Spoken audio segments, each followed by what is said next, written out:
El señor secretario da lectura de la cuenta. Urgencia. Se han presentado urgencia a los siguientes proyectos de ley. Al que establece el derecho a optar voluntariamente, urgencia suma al que establece el derecho a optar voluntariamente para recibir asistencia médica con el objeto de acelerar la muerte en caso de enfermedad terminal e incurable. Para el que define a los establecimientos de salud como asistenciales docentes y señala las características de la relación entre la red de salud y la institución de educación. Asimismo, se ha presentado urgencia simple al proyecto de ley que establece la Ley Integral de Salud Mental. En segundo término, se han presentado las siguientes indicaciones e informes financieros. Se recibió en esta Secretaría indicaciones del Ejecutivo e informe financiero formuladas al proyecto de ley que estimula la actividad física y el deporte en los establecimientos educacionales. También se recibió en esta Secretaría indicaciones de la senadora señora Jimena Órdenes y de los senadores señores Juan Luis Castro, Sergio Gaona y Javier Macaya, formulados al proyecto de ley que establece la Ley Integral de Salud Mental. A continuación, una comunicación del Colegio Nacional de Psicopedagogos de Chile, con la que adjuntan propuestas de indicaciones al proyecto de ley que establece Ley Integral de Salud Mental. Una solicitud de audiencia del presidente nacional de la ANEF, señor José Pérez, para exponer su posición respecto al descanso reparatorio de los funcionarios de FONASA y del Ministerio de Salud. Eso es todo, señor presidente. Muchas gracias. Sobre la cuenta, ¿algún comentario? Senador Juan Luis Castro. Gracias, presidente. Solo dejar establecido para que se pueda procesar la enmienda que debe hacer el Ejecutivo sobre fraude de licencias médicas, que es parte del debate pendiente en comisión mixta, que entiendo se han reunido los asesores. No se ha llegado todavía a un consenso a la espera de una nueva enmienda que pueda ser ingresada por el Ejecutivo a la brevedad para subsanar las diferencias que hay en torno al único tema pendiente, que es el rol de fiscalización hacia los controladores, hacia los contralores médicos de CONPIN e ISAPRES, que es un capítulo que está con diferencia de ambas cámaras y que ojalá se pueda resolver para el despacho de esta ley, que recordemos tiene 70.000 millones estimados de disminución de gasto para pasarlos a lista de espera, según el protocolo firmado en presupuesto.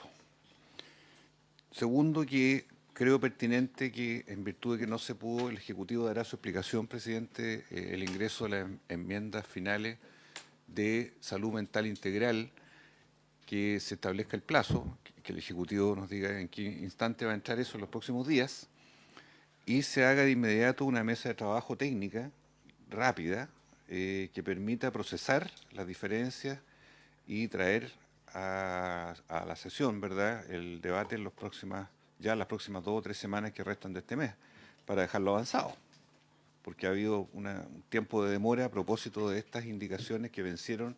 Se repuso un nuevo plazo, se renovó, venció ayer, y de eso creo que es bueno hacerse cargo para que con el Ejecutivo, que me imagino explicará la subsecretaria, esto se haga a la brevedad, sí, porque estamos con una transgresión de plazo que tiene que ser resuelto. Sobre este punto, sí, yo el día de ayer justamente recibí la comunicación de la Subsecretaría de Salud Pública, que está aquí presente, para manifestarme que ellos tenían toda la intención de presentar indicaciones que lamentablemente por situaciones, el propio gobierno es la SECPRES la responsable, pero no habían tenido todavía la posibilidad de despacharla antes de las 12. Le ofrezco la palabra a la subsecretaria para que transmita las mismas explicaciones, el mismo razonamiento, y vemos si esta comisión tiene a bien generar un plazo adicional, pensando en que acá me imagino que las indicaciones del Ejecutivo tienen un componente, además, desde la perspectiva de la iniciativa, de recursos, de cosas que nosotros no podemos hacer, así que evidentemente tiene una importancia bastante relevante. Subsecretaria. Muchas gracias, presidente. Un gusto saludarlo. También un gusto saludar a los senadores y la senadora de esta comisión. Efectivamente, nosotros en la sesión anterior ya habíamos anticipado nuestra disposición para ingresar indicaciones que reflejaran lo que se conversó en la mesa técnica. Aquellas indicaciones están en proceso de firma y es por eso que, así como lo conversamos ayer, presidente, yo vuelvo en esta instancia a reforzar confirmar la disposición del gobierno de ingresar estas indicaciones y solicitarle a esta comisión extender el plazo para que aquello que hoy día está en proceso de firmas pueda oficialmente ingresar para ser considerado la discusión del proyecto de ley. Esas indicaciones estarían en la línea de lo que yo también adelanté la semana pasada, que acoge lo que se trabajó en la mesa con los asesores de todos los senadores acá presentes. Así que en la medida que ustedes ¿Qué plazo cree que requiere, subsecretaria? Em, ¿Los Express? El próximo lunes, con toda seguridad, podríamos tener las Bueno, indicaciones. si le parece a la para- comisión, lo dejamos hasta el próximo lunes porque sería... Sí, claro. Me parece. ¿Ah? Lunes 20 hasta las 12, ¿está bien, subsecretaria? ¿Está en Sí. condiciones? Perfecto, Estamos lo hacemos de esa Muchas manera gracias. entonces y queda... Ahora, pero considerando, habida esa consideración, subsecretaria, y yo sé que el tiempo de las autoridades ministeriales es escaso, había esa consideración. Nosotros teníamos este proyecto puesto el día de hoy en la tabla, en el tercer punto de la tabla, o sea, así es que evidentemente no vamos a tener la posibilidad de acceder al contenido de esas indicaciones. Y también había una consideración que tiene que ver con las urgencias que yo estoy viendo acá en la tabla de la comisión, en la cuenta de la Comisión de Salud, donde ustedes hoy día están dando cuenta de una urgencia suma del proyecto de eutanasia, están dando cuenta de urgencia suma del proyecto de los centros, establecimientos de salud como centros asistenciales. Yo, a ver, este tercer punto de la tabla no sé si tiene sentido sin las indicaciones de usted y había consideración también de que le ponen urgencia simple, hacen una diferencia, es simple en este tema, es suma en el caso de la eutanasia, da cuenta un poco cómo están siendo las prioridades del Ejecutivo, pero yo creo que no tiene sentido y le propongo a la Comisión que este tercer punto de la tabla esperemos las indicaciones para seguirlo discutiendo. No sé si les parece, algún comentario, señores senadores. Sí, presidente, este es un tema que lo sigue mucha gente acá permanentemente, un tema que fue priorizado por el presidente de la República en su mensaje del 1 de junio. Yo le pediría a la comisión que pudiésemos, y así yo se lo indiqué a la subsecretaria, que ella coloque los contenidos de las enmiendas, que diga cuáles son los contenidos, porque así avanzamos respecto a cómo podemos o no confluir, que solamente en ese aspecto a la espera de la formalidad de las indicaciones, pero que explique el contenido de lo que trae. O sea, quizás le dejamos un espacio Claro. el tercer punto para Exacto, claro. Perfecto. Perfecto, en ese punto entonces, subsecretario, esperamos a que quizás nos pueda transmitir un poco cómo viene el tema el próximo lunes. Senadora Órdenes, usted me pidió la palabra. Sí, Sí, ahí retomamos. este es otro punto. Gracias, presidente.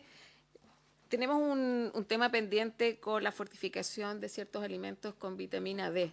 Yo quiero recordar que en enero del 2022 presentamos un proyecto de ley que establecía la obligación efectivamente de fortificación de alimentos con vitamina D, y en la discusión de esa normativa también se nos informó que estaba en proceso la reglamentación con el mismo objetivo.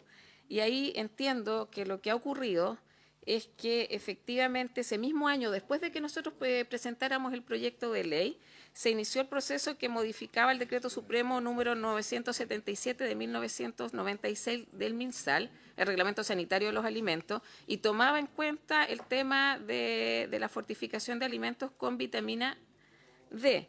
Después, en junio del 2024, cuando ya habían pasado 2 años, se vuelve a modificar el decreto y por lo tanto se dejaba sin efecto el anterior. Entonces, lo que quiero argumentar primero es que ha pasado harto tiempo y no está resuelto si es reglamento o es ley. Eso quedó pendiente. Nosotros éramos de la opción de que pudiéramos legislar en esta materia y lo que quiero saber efectivamente, primero, por qué se postergó, y en segundo lugar, que cuándo va a comenzar realmente a ser obligatorio que los alimentos señalados en el reglamento y en el proyecto de ley sean fortificados con vitamina C. Chile tiene un déficit importante respecto de este tema, particularmente en zonas extremas. Yo represento a la región de Aysén y por lo tanto para nosotros es un tema relevante y este tema no se ha resuelto y me gustaría que al menos como comisión primero se resuelva lo formal, si vamos a continuar con el proceso legislativo y el estado de los reglamentos que se dejaron pendientes y conocer las razones de esa decisión. Muchas gracias, presidente.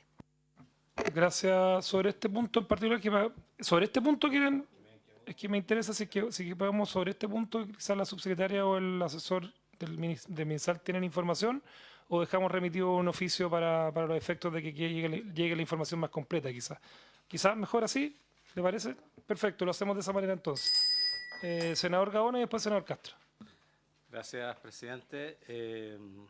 Ayer nos enteramos del ajuste presupuestario al Ministerio de Salud. Y antes de eso quisiera consultar qué está pasando con el atraso de la información del visor ciudadano. El visor ciudadano entiendo que tiene actualizada la información solo hasta el 24 de octubre y hoy día no tenemos actualizadas las cifras de listas de espera.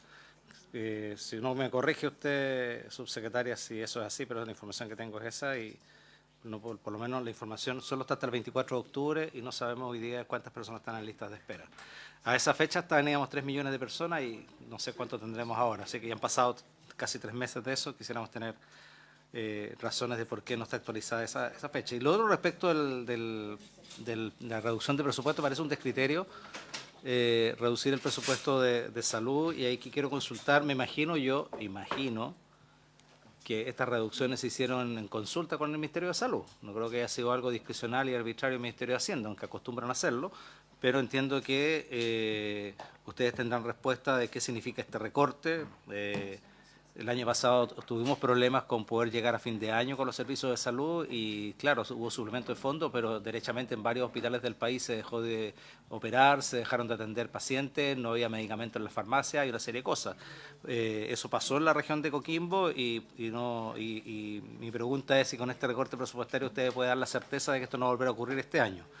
Y por último, y en segundo término también, ¿cuál fue el criterio que se utilizó para hacer este ajuste? Porque en el caso del Servicio de Salud de Coquimbo, el monto reducido es 4 veces más que el Servicio de Salud de Arica y 2 veces más que el Servicio de Salud de Tarapacá. ¿Cuáles son los criterios que usaron para poder hacer estos ajustes a los servicios de salud? Que básicamente es en todos los temas relacionados con GRD y que son materias propias de las dificultades que tenemos hoy día para enfrentar listas de espera. Entonces quiero que me expliquen detalladamente ello. Y cómo se va a compatibilizar también estas reducciones con el proyecto del sistema de acceso priorizado, que el ex seguro catastrófico, que ya no es tan seguro ni catastrófico ni nada, sino que más bien es más plata para poder resolver los temas de listas de espera. Se supone que este primer año va a tener 28.000 millones para eso. Bueno, con esta reducción, ¿qué ocurre con eso? ¿Cómo se va a compatibilizar? Esas 3 preguntas quisiera que el Ministerio de Salud pudiera responder, dado una situación que parece curioso, porque además en el acuerdo que se dice que hubo con el Parlamento, fuimos explícitos en que no se tocarían las partidas de salud. Sí. Entonces, A mí me da la quiero saber impresión, qué está sí, pasando. sobre este punto a mí me da la impresión que por la especificidad y por además por tratarse temas no solamente en la región de Coquimbo, sino que en todas las regiones de Chile donde el tema presupuestario es relevante y los recortes presupuestarios son relevantes, yo asumo, estoy imaginando, salvo que ellos me puedan decir algo diferente, que no se tiene la información ahora. Yo no sé si usted lo quiere oficiar en esos términos, senador Gaona, o pedir alguna explicación adicional ahora, aprovechando que están las O autoridades. sea, si tienen información ahora, que entreguen la información. Como lo más probable es que sea insuficiente, que esto se formalice a través de un oficio. Perfecto, se formaliza el oficio y le damos la palabra al Ejecutivo y antes dándole la palabra también al senador Castro, me imagino, sobre el mismo punto.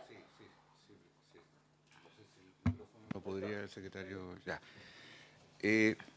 Me tocó a mí subrogar en la comisión mixta, mi colega Durresti, fui parte de la comisión mixta, estuve en la subcomisión mixta de presupuesto también, luego en la sala, y yo considero que este recorte de 16.000 millones de pesos es un engaño al Congreso Nacional.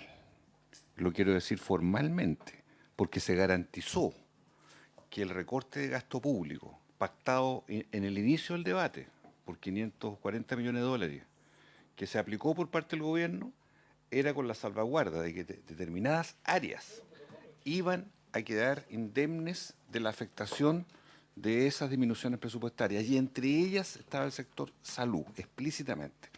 ¿Qué es lo que ha ocurrido? Que aquí se han afectado programas, como el PPI, como el programa GRD, la Subsecretaría de Salud Pública, otras asociadas a ella y también algunos servicios de salud, redes asistenciales específicamente. Entonces, yo en primer lugar, presidente, creo que la autoridad no puede, me refiero al ministro de Hacienda y la directora de presupuesto, engañar al Congreso Nacional y a la instancia que interlocuta por 2 meses con ellos, que es la Comisión Mixta de Presupuesto, que tiene una cantidad enorme de integrantes, diputados y senadores. Entonces, yo pediría que la comisión, y es mi opinión, en primer lugar debiera rechazar este recorte. Y rechazado este recorte, que no está anunciado, que no fue parte de los acuerdos tomados con el Congreso, exigir, como lo hace mi colega Gaona, las explicaciones del más alto nivel de Hacienda. que es el que tiene que responder frente a esto, el ministro Marcel y la Dirección de Presupuesto, porque yo no me imagino una mesa de diálogo entre Hacienda y Salud, porque ellos dan órdenes.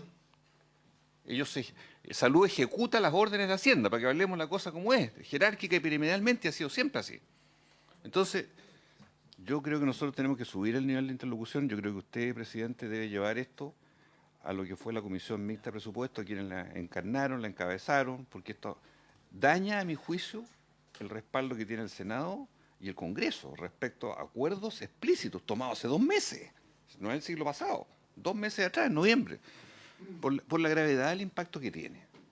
Y segundo, porque no se puede jugar con la fe pública en un área tan sensible como esta, en donde ahora vienen las quejas de todos lados de los impactos negativos, de las reducciones, los llantos y todo lo demás, porque además entendemos, sinceramente, que la crisis hospitalaria se va a precipitar el primer semestre con mucha seguridad, junio, julio, lo que hoy día vimos este año en septiembre, octubre. Se va a adelantar. Y si a eso le agrego que todavía nadie sabe de los proyectos de ley de reforma, al FONASA, a la Superintendencia de Salud, al subsidio en capacidad laboral, prometidos en la ley 21.674, artículo 10º, segundo inciso, o primer inciso, ley corta de ISAPRE, que en la legislatura 2024 se ingresarán los proyectos de reforma a la salud, tanto FONASA, etcétera, etcétera, los detalla todo, y nos quedan 15 días para que termine el periodo legislativo 2024, ni más ni menos. Yo quiero poner solamente la alerta de aquello porque me parece que esto es perentorio que se resuelva. Un atraso versus, además, un incumplimiento. No es una buena combinación, un atraso y un incumplimiento en la formalidad presupuestaria. A ver, yo creo que esto amerita una conversación bastante más profunda que solamente en el seno de esta Comisión de Salud. O sea, de hecho, yo creo que la recomendación al presidente de la corporación es la práctica que haga una sesión especial sobre este tema, porque esto es un tema que ayer estuvimos hablando de la Fiscalía, hoy día estamos hablando de los servicios de salud, probablemente mañana vamos a estar hablando de otros. Hoy día había incluso una polémica respecto a los recortes en el Congreso, de que eran muy pocos relativos a otros lugares. Así que, sí, Así que yo creo que es demasiado relevante que nosotros planteemos formalmente este tema en la comisión. Senador Gaona, por favor, que planteemos este tema a nivel de la corporación, del presidente del Senado, para que podamos tener ojalá una sesión especial sobre esta materia, donde obviamente el sector salud va a ser un actor relevante. Tengo una solicitud más de palabra para que pasemos a los invitados. Yo tengo senador Chaguán. Plenamente representado por lo que usted acaba de señalar, era justamente eso, llevar este tema no solamente a la mesa y también llevarlo al Ministerio de Hacienda, hacer ambos. Eso es lo primero. Y lo segundo, sostener que respecto a los temas que están pendientes de las comisiones mixtas, entiendo, mañana vamos a resolver 2 de los temas que están en mixta. Uno, que dice relación fundamentalmente con el seguro,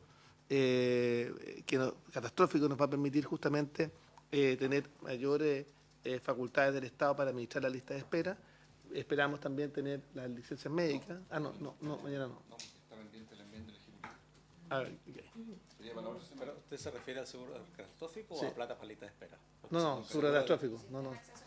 Sí, el sistema de acceso previdenciario tenía un problema, básicamente, porque porque le faltaba una indicación del Ejecutivo que mañana se la ingresó, y la idea es que mañana se vote, lo menos para que en marzo comience a aplicarse justamente el sistema de acceso priorizado. Sí. Y hablé con la subsecretaria, que está acá presente, la llamé por teléfono la semana pasada, justamente para que viéramos la ley de fármacos 2 y ver si efectivamente hay interés del Ejecutivo de avanzar y en qué avanzar, y si no, para tomar decisiones desde la mixta. Entonces yo me gustaría ir dando cuenta en esta comisión cada vez que ocurra algo respecto a la ley de fármacos 2. Y si no, buscar fármacos 3. Eso es, presidente. Bien. Presidente, perdone, yo le sugiero que Senador, la comisión Castro. sobre el tema del recorte presupuestario envíe una nota de protesta al Supremo Gobierno. Y además, Supremo Gobierno. el Supremo Gobierno, sí, pues, yo tengo estructura muy jerarquizada en la cabeza. Y sobre esa base se pidan todas las explicaciones y se lleve esto al seno de la mesa del Senado y se tomen medidas a alto nivel con Hacienda. Me hace sentido, pero generemos también la conversación con el ¿cómo se llama? Con el Senado, con toda la corporación para la sesión especial. Me parece, me hace sentido y se acuerda en esos términos, secretario. Sobre este tema, al Supremo Gobierno no, al Ejecutivo. Cuéntenos. Subsecretario. Presidente, sí, bueno, saludarlos a todos y a todas. Hemos tomado nota de todo lo que se ha planteado acá. Para responder a la brevedad, más allá de la respuesta formal del oficio, vamos a entregarle la respuesta informalmente antes. Un pequeño punto respecto a licencias médicas de grandes emisores. Como todos ustedes saben, hay 3 puntos de discrepancia. Entendemos que 2 de ellos están completamente despejados. Y respecto al tercero, la postura que ha manifestado el Ejecutivo es la postura que fue aprobada en la Cámara. Estamos conversando efectivamente con todos los asesores y tuvimos una reunión muy productiva en la cual intentamos avanzar, pero no es un hecho definitivo aún que el Ejecutivo vaya a presentar indicaciones sobre el segundo punto. Y queremos plantear un tema que está en conversaciones aún.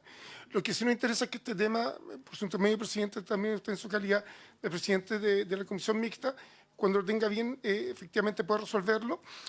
Para lo cual el Ejecutivo va a poner, digamos, todo el esfuerzo al caso, porque esto efectivamente libera 73.000 millones para lista de espera.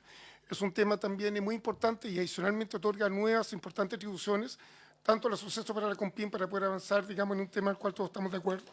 Eso, pero solamente sobre este tema en particular, si la importancia que se le da al mismo es tal, yo le pediría al Ejecutivo reconsiderar su asistencia y particularmente a la ministra a un seminario que tenemos el día jueves, que es parte de una comisión, parte de hecho es comisión, es como sesión de comisión para los efectos además administrativos de uso de las dependencias del Senado y demás. Así que quizá, si fuera posible, sería bien visto, sería bien recibido y quizá en esa conversación podemos tener la conversación sobre los aspectos que quizá hoy día hay diferencias y poder tener a bien antes de que se termine este periodo legislativo de enero de cerrar el tema en la comisión mixta. Sería bien relevante y sería bastante bien recibido por parte de todos los integrantes de la comisión la presencia de la ministra en esa sesión, ¿ya? Así que se lo planteo para que usted haga bien las gestiones que se puedan realizar. Bueno, ¿tiene un tema más? No, sí, no, simplemente ¿No? Sí. para conocimiento. Lo que pasa es que yo a las 12 tengo que, en Santiago, ¿Ya? tengo que ¿Hoy? moderar un panel, sí, a las 12, ¿Ya? de Congreso Futuro. Ah, ya. Entonces voy a tener que en algún minuto retirarme de la sesión. Eso es. Perfecto. A ver, yo tengo un solo punto que quiero aprovechar así como puntos varios, que tiene que ver con una situación que recibimos el día lunes en una reunión por ley de lobby que se nos planteó por Exagen, una situación bien compleja que tiene relación con la distribución de radiofármacos que son fundamentales para el tratamiento de pacientes oncológicos. Yo no sé si esto está en conocimiento de algunos otros miembros de la comisión, pero tiene que ver con un riesgo de desabastecimiento. Porque según lo que nos comenta el distribuidor de estos medicamentos, el productor de radioisótopos, un tema bien específico, que es la Comisión Chilena de Energía Nuclear, y que es el insumo básico para los radiofármacos que reciben los pacientes y que depende del Ministerio de Salud, va a suspender la entrega del 23 de enero y el 24 entre el 23 de enero y el 24 de febrero debido a mantenimiento. O sea, nos interesa poner en conocimiento esto al Ejecutivo, le podemos entregar los antecedentes y preguntarle si nos pueden responder antes de la fecha respecto a las medidas que se van a adoptar para que no se produzca desabastecimiento e interrupción de tratamiento. Un tema muy específico que lo recibimos ayer por vía de lobby. Nos gustaría poder hacer un oficio en esos términos. El asesor acá tiene todos los antecedentes para que se los ponga en conocimiento a la secretaria y mandemos el oficio en esos términos y se lo entreguemos al Ejecutivo, ¿ya? Así que sobre ese punto, perfecto, senadora. Gracias, presidente. Es que este caso yo lo planteé en la comisión y también Sí. en conversaciones bilaterales con el ministerio, porque esto ocurrió hace meses. Yo tomé conocimiento a raíz de un caso en particular de la región de Aysén, porque toda la zona sur se deriva a Valdivia, a la red de Valdivia para el tratamiento oncológico. Entiendo que en particular es cáncer de tiroides, ahí me corregirán. Y efectivamente están suspendidos los tratamientos. Y es porque el proveedor se informó que no podía continuar con esto, que entiendo que no es un proceso sencillo. Ahí entra la Comisión Nacional de Energía y hoy día también tiene un déficit en eso. Entonces es importante porque además estamos hablando de tiempos de oportunidad de tratamiento. Y en ese minuto no solo estaba un paciente de la región de Aysén, eran 15 los que estaban, que se les suspendió este tratamiento. Así que obviamente me sumo a eso, pero está en conocimiento hace meses ya en el Ministerio. Muchas Sería gracias, importante que el presidente. Ministerio nos pueda responder este tema a la brevedad posible. Ya lo dejamos planteado como un tema importante. Bueno, aprovecho para pasar al primer tema de la tabla. Aprovecho de dar la bienvenida, obviamente, a la subsecretaria que está reemplazando a la doctora Jimena Aguilera, que se excusó en el primer tema, que es análisis de la ejecución de la ley corta de ISAPRES. Le doy la bienvenida también. Esto ha sido solicitado por varios de los miembros de la comisión, senador Castro, yo mismo, porque hemos tenido la oportunidad de escucharlos, leer algunos informes que han hecho tanto Héctor Sánchez como Manuel Inostroza, ex superintendentes de salud y ISAPRES, a propósito de distintas temáticas, no solamente en materia de ISAPRES, sino que también ajustes respecto a temas de costo, de aumento de costo en la salud. Hay temas bastante interesantes que ojalá pudiesen ser planteados acá y que no solamente se remiten al mentado tema de las ISAPRES, que representa una proporción bastante ínfima de los problemas de la salud chilena. Es relevante, por cierto, pero no es el corazón de los problemas que enfrenta el sistema de salud chileno. También damos la bienvenida al ex jefe de la División de Gestión Financiera de FONASA, señor Benjamín Ahumada, para que nos puedan, en el tiempo, no sé si entiendo que tanto los ex superintendentes traen una presentación, para que quizás demos comienzo a esta parte de la sesión con ustedes dos, pues don Héctor Sánchez y Manuel Inostroza. Entiendo que están coordinados, trabajan en el mismo departamento, en la misma universidad, así que me imagino que traen una presentación que es complementaria. Le doy, Presidente, ¿sí? disculpe. No, yo pensé que hoy día se iba a poner en primer lugar de la tabla el proyecto de actividad física. No está en el primer No. lugar de la tabla, no. Se No, lo encargo para poder... de hecho, recién hoy día, si usted revisa la cuenta, Sí, se lo senador revisé, Chaguán, se se las encuentra indicaciones. con indicaciones e informes financieros respecto a este proyecto en particular. Ayer no teníamos conocimiento de esas indicaciones, ese Ya. informe financiero, por lo tanto no podíamos ponerlo en tabla. La recibimos recién el día de hoy. O sea, y así como otros senadores nos transmiten sus inquietudes antes de la sesión, este tema nos fue planteado por lo menos. Ok, Así que se lo puedo dejar encargado yo para sé que es la un tema próxima. importante y ahora que tenemos las indicaciones y el informe financiero, probablemente va a ser más fácil hacer ese despacho la próxima Eso, y semana. aprovecho porque voy a tener que partir a Santiago al Congreso. Hay un tema, sí, senador Chaguán, que usted nos pidió, Sí. específicamente, que es el que está en el segundo lugar de la Así tabla. es. Ese sí lo pidió y que es recibir a la asociación de las asociaciones de enfermedades Sí. raras poco frecuentes. Yo quiero... porque ese sí lo o sea, pidió usted. sí, así es, y se lo el agradezco. otro no lo pidió usted. Por eso Ok. se lo planteo para efectos de lo importante. No, para dar cuenta, porque si me está transmitiendo.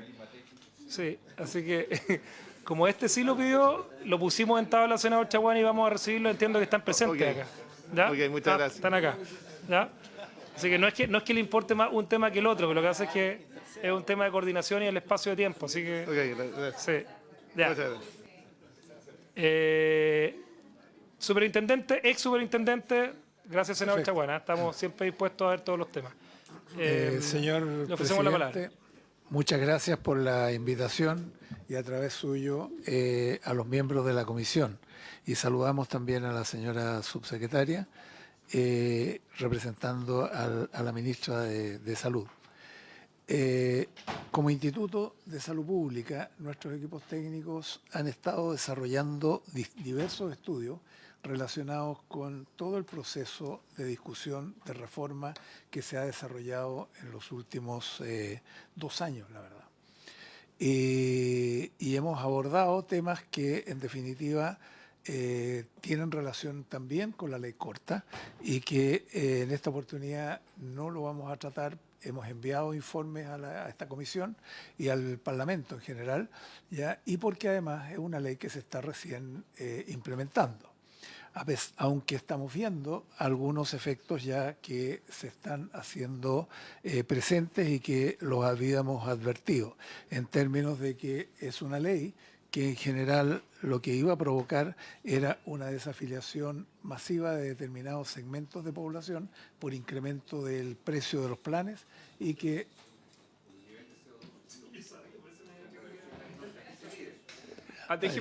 Deje la puerta abierta para que no nos vuelva. Sí, el bien. senador Castro de acá es el guardián del CO2. está bien, Sí. está bien.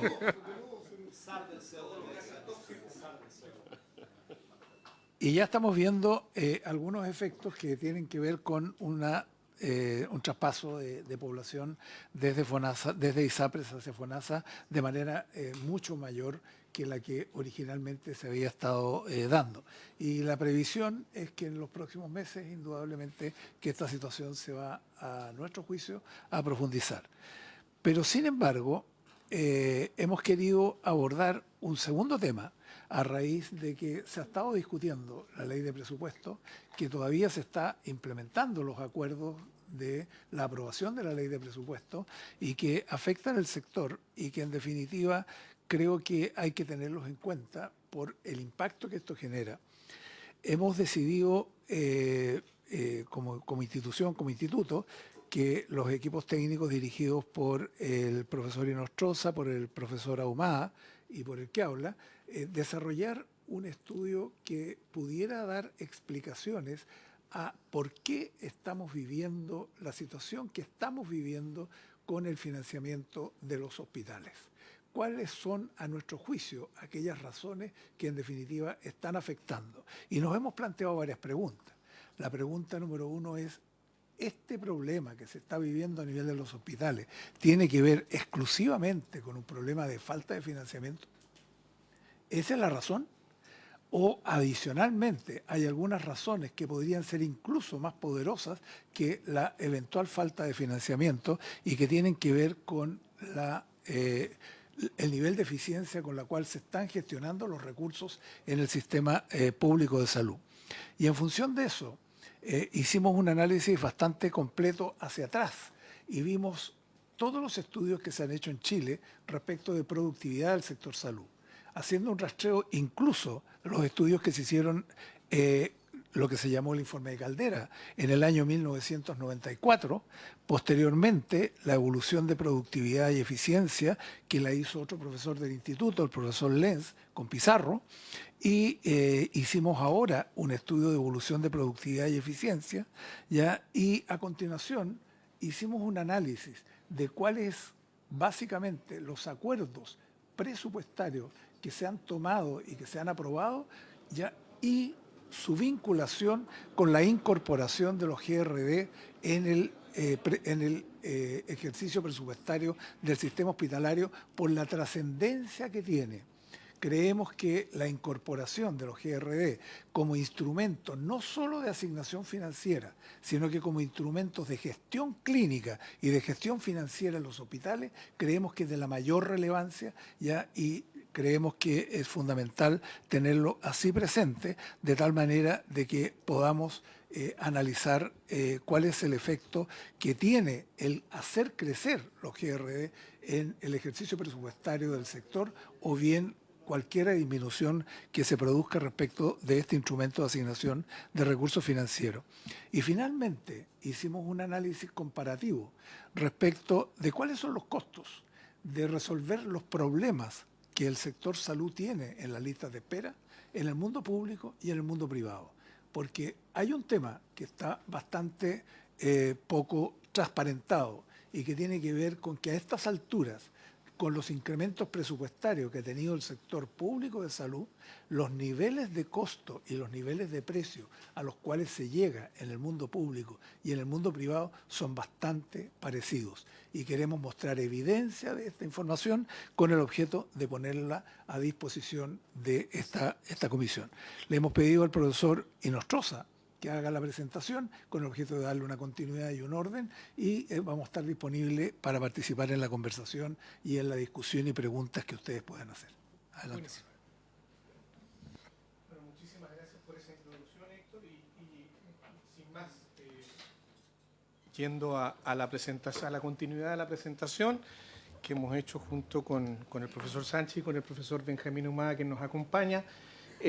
Lo primero, una muy breve lámina de consideración conceptual. En cuanto a eficiencia, en el sector salud siempre importan dos líneas de eficiencia. Una es la línea horizontal de eficiencia productiva o de productividad. Cuando hay baja productividad y las transferencias de recursos a los hospitales no cubren los costos de las prestaciones, lo que normalmente se produce es déficit fiscal y deuda presupuestaria.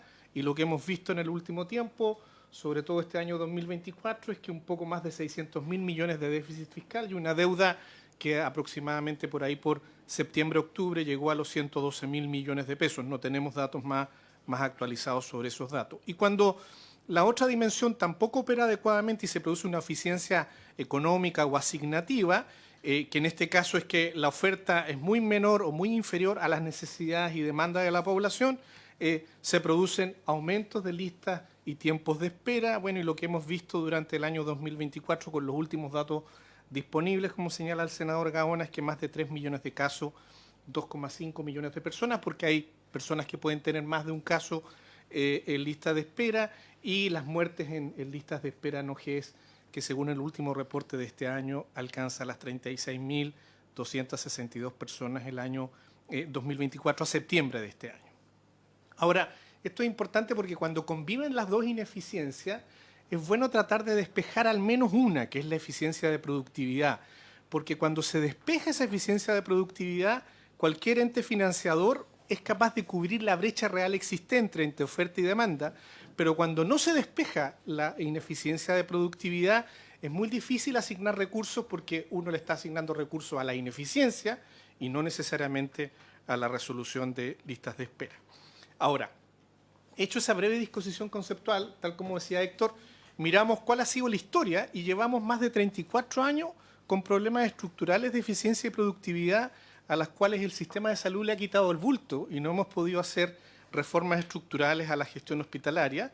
Y el primer informe que data de esto es el informe Caldera, que se publicó en octubre del año 94, es decir, estamos cumpliendo 30 años desde que se publicó este primer informe. Era ministro de Salud Carlos Massat, Fernando Muñoz, ya fallecido, era el subsecretario de Salud, y en aquel entonces, con data del año 90-93, se señalaba que los incrementos presupuestarios no iban acompañados del mismo incremento, más allá de los ajustes de mejoras de calidad, no iban acompañados en la misma dirección y mismo porcentaje en aumentos en consultas y cirugías. Luego este informe dio paso a un segundo informe, que fue el informe de Rodríguez y Tocman, que le puso más ingeniería al análisis de datos, y el año 2000 se publicó que si uno miraba el rendimiento del gasto público entre el año 90 y 99, o sea, casi 9 años había una pérdida de eficiencia productiva entre un 55 y un 59%. ¿Sí? Y nuevamente aquí se analizaba que esto era fruto de problemas de productividad y que no necesariamente los incrementos de recursos, de mejoras salariales, iban acompañados de incrementos de eficiencia y productividad, y por lo tanto era un motivo de alerta de este informe. El tercer informe que nosotros presentamos como análisis histórico es el que hizo nuestro propio académico del instituto, el profesor Ron Lienz, que publicó el dato del año 2023, pero solo con la limitación de que no puso los datos de la pandemia, sino que puso justo los datos un año antes de la pandemia, y en los 9 años que analizó, 2010-2019, la pérdida de productividad llegó a un 4% menos anual. En suma era del orden del 40% de menor productividad en este periodo de 9 años. Y ahí se muestra la gráfica de cómo eso hace subir el costo medio de producir un egreso. Si ustedes ven la referencia, tomando como base el año 2010, el costo medio prácticamente se duplicó. Es decir, producir un mismo egreso hospitalario casi cuesta el doble en un periodo de 9 años. Y la menor eficiencia productiva del total del gasto y de la productividad del personal baja en un 31 o en un 46%, lo que también es una pérdida neta de eficiencia.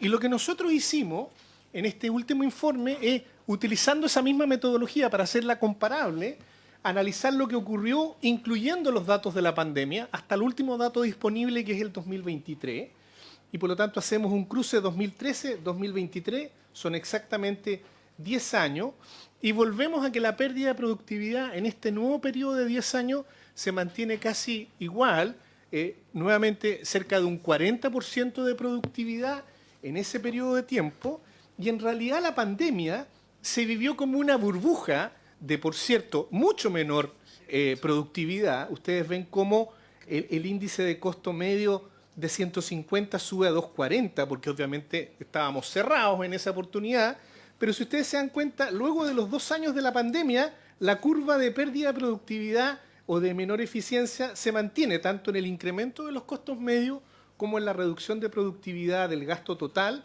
y la productividad del personal. Es decir, se encapsuló la burbuja del efecto de la pandemia, pero cerrada la pandemia y los hospitales vuelta a la actividad, volvemos a la curva de incremento de costo y de menor productividad. Con lo cual, no cabe duda, y en esto, o sea, llevamos 34 años que los incrementos de recursos del sistema público de salud no se condicen con estos rendimientos que uno esperaría en base al aumento de recursos.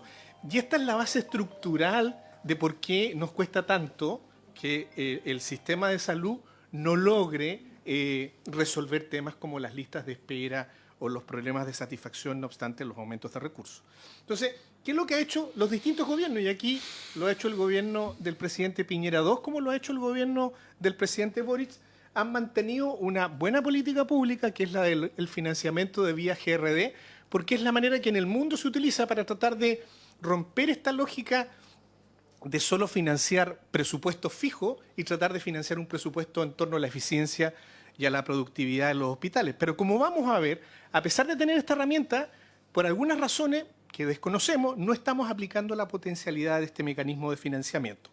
Y lo primero que vemos acá en este gráfico es que incrementos presupuestarios reales hemos hecho. De hecho, si nosotros analizamos el incremento real entre el 2014 y 2024, incluso corriéndonos un poquito más de un año respecto al análisis, ha aumentado en términos reales un 84%. O sea, no es que esta crítica de que nuestros hospitales están crónicamente desfinanciados, no es cierto, bajo la evidencia. O sea, le hemos puesto un 84% en términos reales, por sobre el IPC. Usted fue testigo recién de un tema que tiene que ver con el tema presupuestario. Uno pide y pide plata, pero al final del día eso no va aparejado bueno, claro.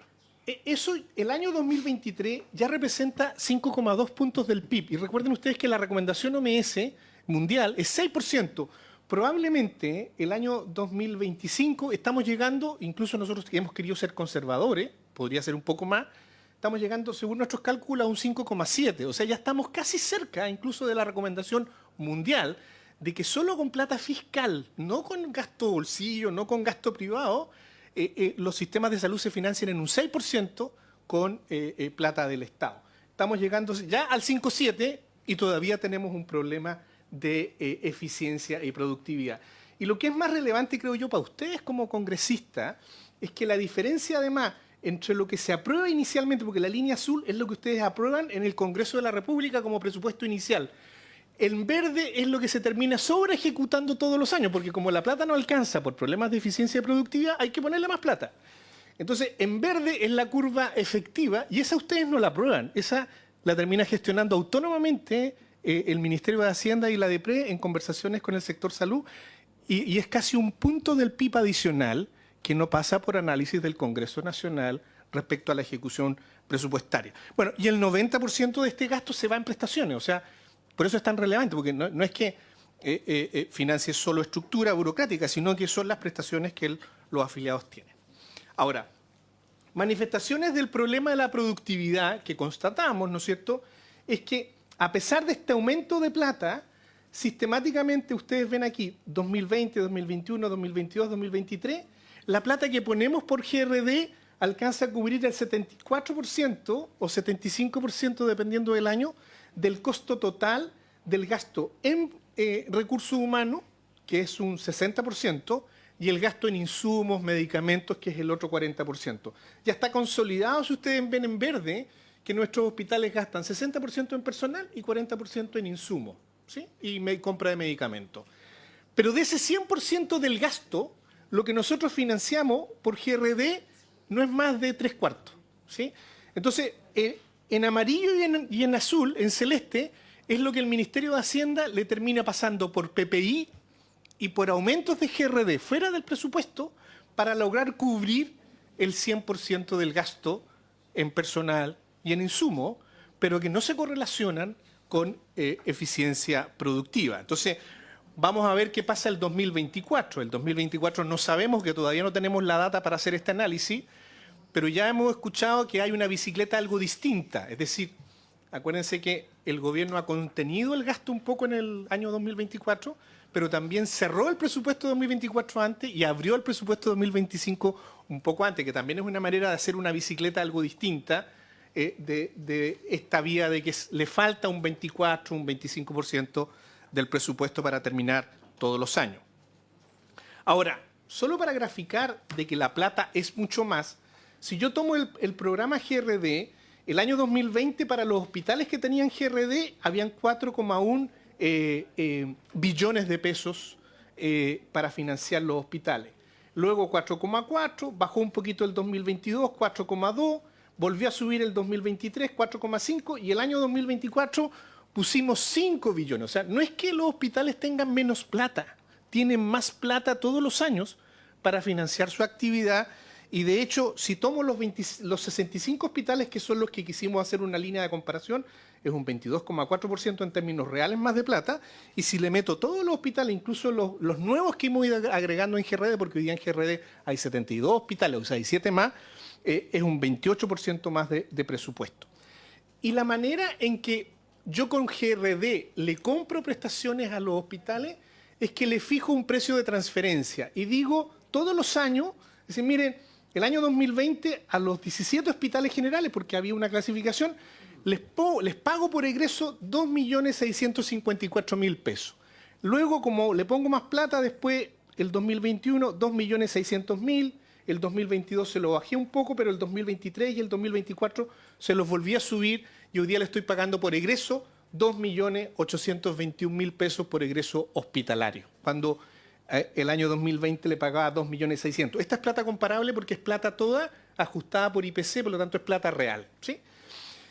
Y lo mismo para los establecimientos que llamé complementarios, que eran 39, para los especializados, para los institutos de alta complejidad y para los 2 hospitales de zona austral que por sus condiciones de zona le agrego un poco más de presupuesto. El año 2020 le pagaba 3.6 millones por egreso, el año 2024 le estoy pagando 3.851.000 pesos por egreso. Esos son los precios con los que FONASA simula comprarle, y digo simula, porque si ustedes ven acá en esta curva, en verde es como la columna de lo que yo le debiera comprar en prestaciones con la plata que estoy poniendo por GRD, ya sea por volumen de plata y por el precio de transferencia. En naranjito son los compromisos de, la segunda línea es naranja, se ve poco acá, son los compromisos de gestión, los COMGES que firma el Ministerio de Salud con cada hospital. Y si ustedes se dan cuenta, a pesar del esfuerzo del año 2019-2021, que vino la pandemia, de tratar de acercar los COMGES con la plata que yo le estoy poniendo para comprar egreso, en negro y en blanco son lo que los hospitales finalmente hicieron, ¿sí? Entonces, ¿qué es lo que ocurre ahí? Es que la diferencia entre el verde y el blanco es un gap. Es decir, yo les pongo más plata para comprarles egreso, pero lo que hacen es mucho menos. Y como estaban haciendo mucho menos actividad de la plata que les compro para hacer egreso, el gobierno, para no aparecer incumpliendo los compromisos, se hace trampa en el solitario, en mi opinión, porque baja la meta de los compromisos de gestión. Y ustedes ven cómo en el 2023 y el 2024 la curva que iba al alza baja, ¿sí? Entonces, así se aparece como que la actividad se está cumpliendo en un 100%, más de un 100%, pero en realidad es hacerse trampa en el solitario, porque yo estoy bajando la meta respecto de años anteriores para parecer que los COMGES se cumplen más de un 100%, pero en realidad lo que estoy es perpetuando la ineficiencia y la productividad de los hospitales y no exigiéndoles que hagan más actividad con la mayor plata que le estoy poniendo por esos recursos. Y en la cirugía mayor ambulatoria, que es un gran ejemplo de aumento, porque si ustedes ven, por ejemplo, el año 2020-2021, la actividad de cirugía mayor ambulatoria bajó, pero luego el 2022 y sobre todo el 2023, con estos CRR, que es una excelente iniciativa, aumentó la actividad, pero igual muy por debajo de la plata que le ponemos para hacer SMA, ¿sí? Cirugías mayor ambulatoria. Y no obstante, igual los compromisos de gestión los bajamos. Entonces, claro, tenemos un sobrecumplimiento en cirugía mayor ambulatoria, pero muy por debajo de la plata que le ponemos para financiar esa cirugía mayor ambulatoria. Entonces, esto también es importante que ustedes lo tengan a la vista, porque al descubrirlo nosotros, cuando ustedes les dicen estamos cumpliendo en más de un 100% los compromisos de gestión, bueno, pero ¿cuál es la meta que se autoimpusieron? Porque si tú rebajas la meta respecto al financiamiento, nos estamos haciendo trampa en el solitario, ¿eh?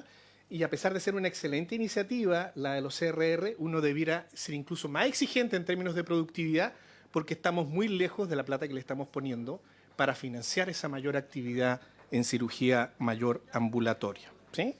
Ahora, y por lo tanto, y ahí está el gap. Ahora, dado que tenemos este problema de productividad, dado que tenemos este problema de planificación presupuestaria, de compromisos de gestión, lo otro que quisimos analizar, decir, bueno, ¿y cómo estamos con los costos? Porque una cosa es a cuánto hipotéticamente le queremos comprar los egresos, que es el precio de transferencia del FONASA, y otro efectivamente es que por este problema de ineficiencia y productividad, ¿cuánto nos cuesta el egreso hospitalario en la práctica? Y aquí utilizamos una metodología porque, no obstante, pedimos la información a la Subsecretaría de RE, la información de la Subsecretaría de RE no fue entregada. De hecho, tuvimos que ir de recurso de amparo ante el Consejo de la Transparencia, recurso de amparo que finalmente ganamos hace un mes atrás y estamos esperando que se cumpla la entrega de la información para tener los costos reales, porque el sistema de salud tiene un sistema de SIGCOMP que nos permite ver los costos reales, pero esa información no es pública para efectos académicos, ni es pública para ustedes como congresistas. Pero dado que no tuvimos esa información, tuvimos que hacer un proxy metodológico. Aquí el profesor Ahumada nos colaboró con esta metodología y tomamos la base de datos abiertos de GRD, tomamos la base de GRD de compromisos de gestión de los 65 establecimientos, vimos el marco de gasto 21-22 y le aplicamos un proxy, que es que asumimos que el 60% de ese marco de gasto se utiliza para producir egresos hospitalarios y pusimos en el denominador, para dividir el gasto total por la producción, todos los egresos hospitalarios más la cirugía mayor ambulatoria. Este es un criterio conservador porque en estricto rigor no debíamos haber puesto la cirugía mayor ambulatoria, porque una cirugía mayor ambulatoria es ambulatoria y por lo tanto no genera un egreso hospitalario, pero para ser conservador incluso le agregamos ese efecto. Y por cierto, también para no tener problemas, descontamos las compras de servicio, los convenios de FL36, porque esos son egresos que no deberían ser contabilizados en el marco de gasto presupuestario. Y con esa metodología hicimos este gráfico en lo que se llama un gráfico de vela, en donde lo que ponemos es el precio de transferencia, que está en verde, donde a cada hospital se le compra su prestación de egreso, y luego están los costos de los hospitales. Lo pusimos así porque en general, en casi todos los casos, los costos están mucho más altos que los precios de transferencia. Y el punto mayor de la vela es donde tenemos el hospital más caro, digamos, por así decirlo, más costoso, y el punto inferior de la vela es donde está el hospital más barato, el que menos cuesta comprar el egreso, y el azulito es el costo medio de ese año o grupo de hospitales. Entonces, ahí está la metodología y este es el gráfico que nos da. Si ustedes se dan cuenta, en verde están todos los precios de transferencia a los que FONASA le está comprando a los hospitales, y el puntito azul son los costos reales. O sea, todos los años los costos reales de los hospitales son mucho más altos que los precios de compra del FONASA. Y esto es por la menor eficiencia y productividad de los hospitales, porque cuando tú eres menos eficiente productivamente, siempre tus costos medios se elevan, ¿sí? Ahora, la única buena noticia es que hasta el año 2023 los costos venían bajando. Si ustedes ven cada año, pero el año 2024 volvió a subir, ¿sí? Entonces veíamos una buena tendencia, pero que el 2024 vuelve a subir. Y lo que sí es más complejo es que el largo de la vela, el punto máximo y el mínimo, en vez de achicarse y hacerse asintótico, como dirían los matemáticos, al punto medio azul, tiende a crecer. O sea, eso quiere decir que otro de los objetivos que quería el GRD, que es que los hospitales por benchmark aprendieran de las mejores prácticas a ser más eficientes, no se está dando. Y, por ejemplo, ustedes ven que el año 2021, probablemente por pandemia, el egreso más caro de un hospital nos costó 9 millones de pesos, ¿sí? O sea, muy por sobre el precio de transferencia, que son los 3 millones y fracción que estábamos comprando. O sea, era tan el nivel de eficiencia que ese costo de ese hospital en particular fue muy alto. Y lo interesante es que nosotros lo hicimos hospital por hospital. Y ustedes aquí, por ejemplo, tienen los 17 hospitales que le llamamos generales. Y la buena noticia es que al menos no todos son tan ineficientes. O sea, por ejemplo, rescato estos dos. el hospital de Talca y el hospital de O'Higgins, de Rancagua, ¿no? Perdón.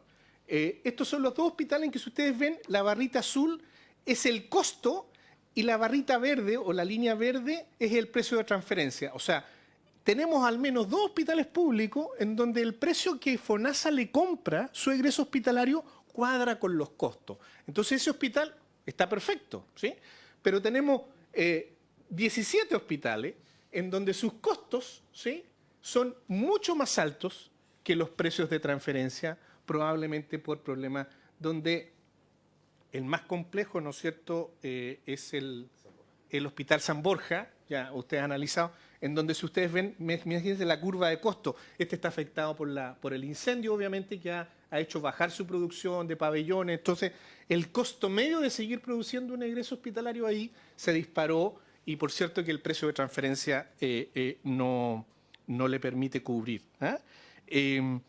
Luego, en otro grupo de hospitales, que los que se llaman los complementarios, aquí la buena noticia es que tenemos 6 hospitales que son bastante eficientes.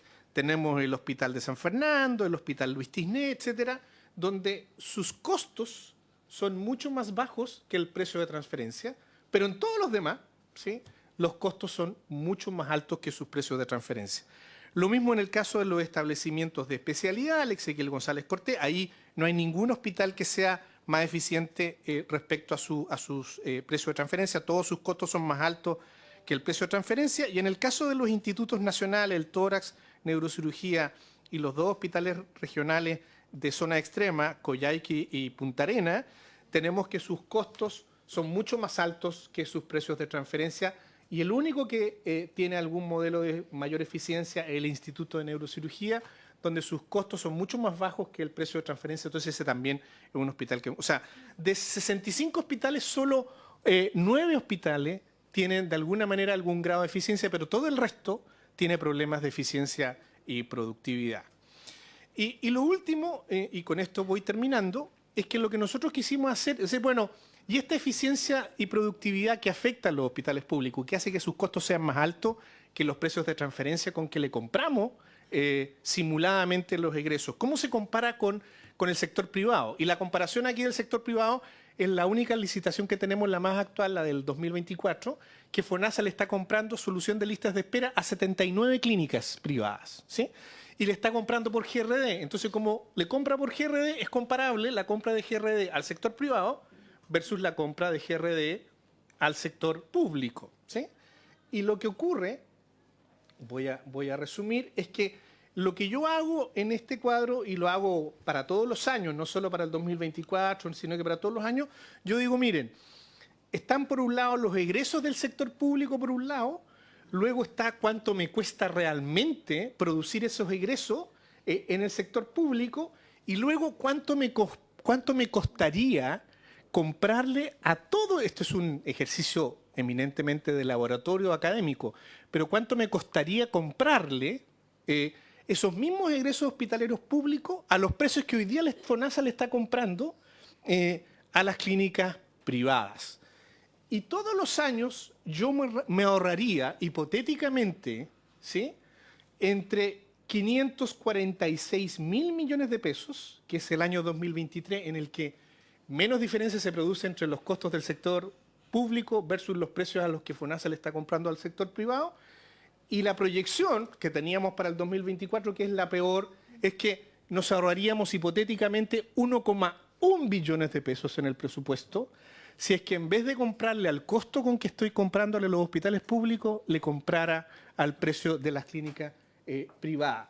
Y hay otros años en que son 885.000, 845.000 millones de pesos. Bueno, y ahí se ve gráficamente lo mismo que estoy explicando anteriormente. Cierro con las conclusiones y un set de propuestas.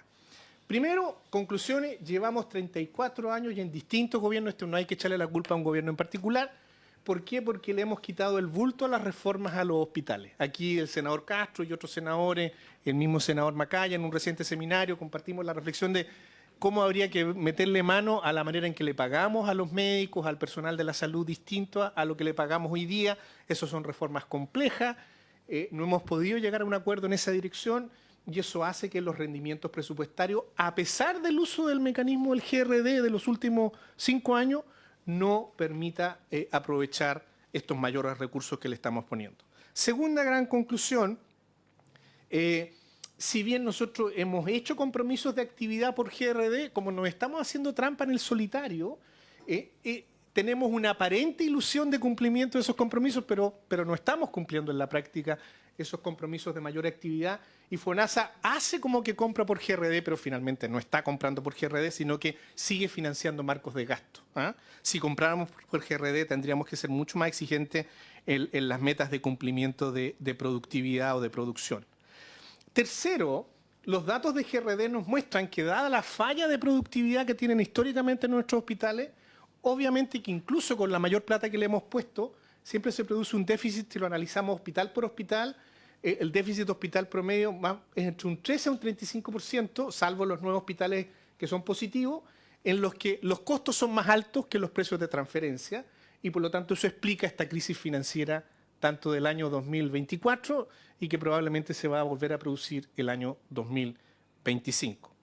Cuarto, a pesar, ¿no es cierto?, del GRD, la dispersión o benchmark se ha dispersado, es decir, tenemos cada vez más diferencias de costo entre el hospital que es más eficiente y el menos eficiente, y eso hace que tengamos todos los años, hoy día, que los costos de la red pública son entre un 16 a un 29% más altos que la licitación de compra que está haciendo FONASA hoy día a la red privada, en los montos que ya expliqué. Por otro lado, nosotros no queremos sugerir con esto de que haya que comprarle todo al sector privado. Lo que nos interesa es ver la eficiencia del sector público. Pero sin duda que es relevante ver la eficiencia del sector público, porque los costos fijos son tan altos que no es sustituible. Es decir, nunca vamos a poder comprar el 100% en la actividad hospitalaria. ¿Por qué? Porque los costos fijos de los hospitales son muy altos. Entonces, preocuparse de la eficiencia y productividad es un mandato ético relevante para nuestro sistema de salud. Y finalmente, los montos son tan altos que podríamos hacer mucho más con la misma plata, que son estos 546 mil millones de pesos a 1,1 billones de pesos disponibles. Y nuestra propuesta es que esto no es para, como me decía otro académico, mira, la buena noticia es que tenemos infraestructura y tenemos hospitales para hacer mucho más, por lo tanto esto es una gran noticia, es decir, hay una gran oportunidad de que si somos capaces de mejorar la eficiencia y productividad, sin duda que vamos a ser capaces de resolver los temas de listas de espera y de capacidad de gestión. Otra cosa sería tener que construir hospitales que se demoran 10 años, o sea, los hospitales están. Lo que pasa es que hay que hacerlos funcionar de mejor manera, ¿no?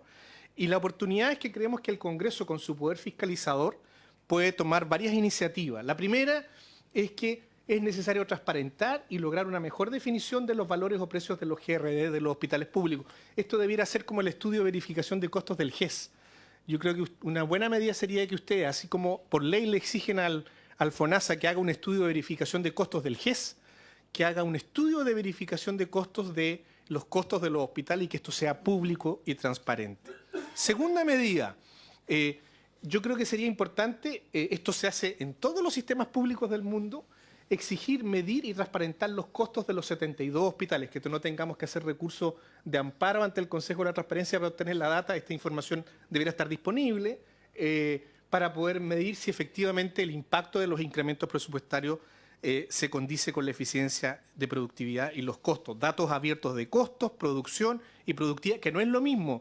Ustedes pueden tener aumentos de producción y bajas de productividad, ¿sí? Hay gente que utiliza estos dos conceptos de manera indistinta y es una equivocación técnica hablar de los dos conceptos como si fueran sinónimos.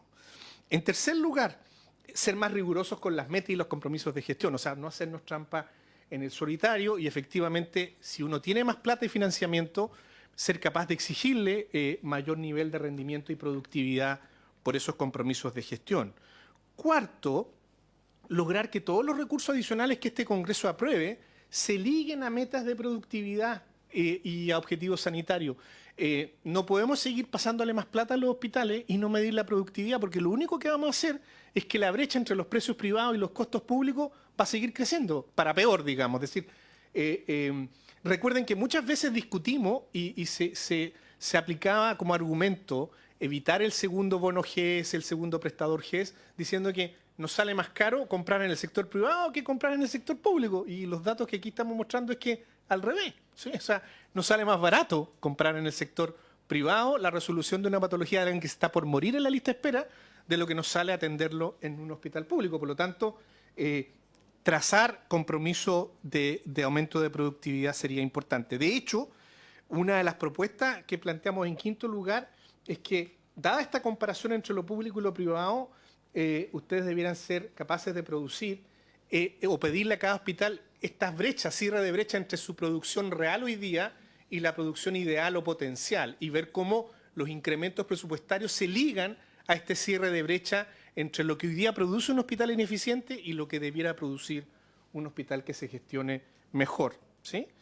Y finalmente, como les digo, estimular este sistema de mayor eficiencia para tener un verdadero sistema mixto prestador. Con esto termino, presidente, perdón haberme extendido un poco, pero creo que la importancia de los datos lo ameritaba. Muchísimas gracias. Yo voy a tomarme la palabra brevemente para ofrecerla enseguida. A ver, yo quiero hacer primero una aclaración. Tanto Manuel Inestrosa como Héctor Sánchez, nosotros tuvimos la oportunidad con el doctor Castro de escuchar parte de esta presentación hace algunas semanas en un seminario de la Facultad de Economía y Negocios de la Universidad de Chile. Ya me parece...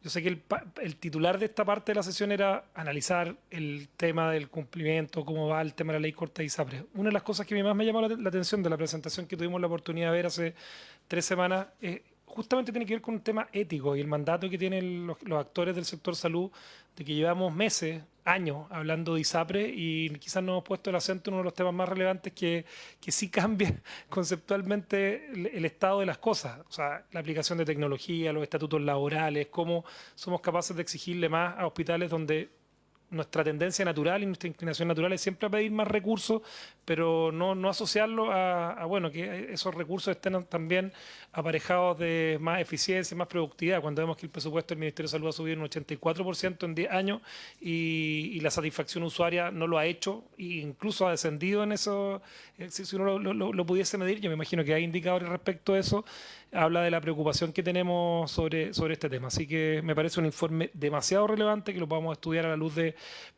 hay varios temas: tecnología, Big Data, inteligencia artificial, cómo le podemos exigir más transparencia a los hospitales, y qué hacemos también cuando no se puede premiar la eficiencia de los trabajadores del sector público que lo hacen bien y tampoco se puede castigar la ineficiencia debido a las rígidas estructuras laborales que tienen los estamentos de salud pública. Así que es parte de la reflexión y yo agradezco mucho la presentación de este informe, que para esta comisión es muy relevante.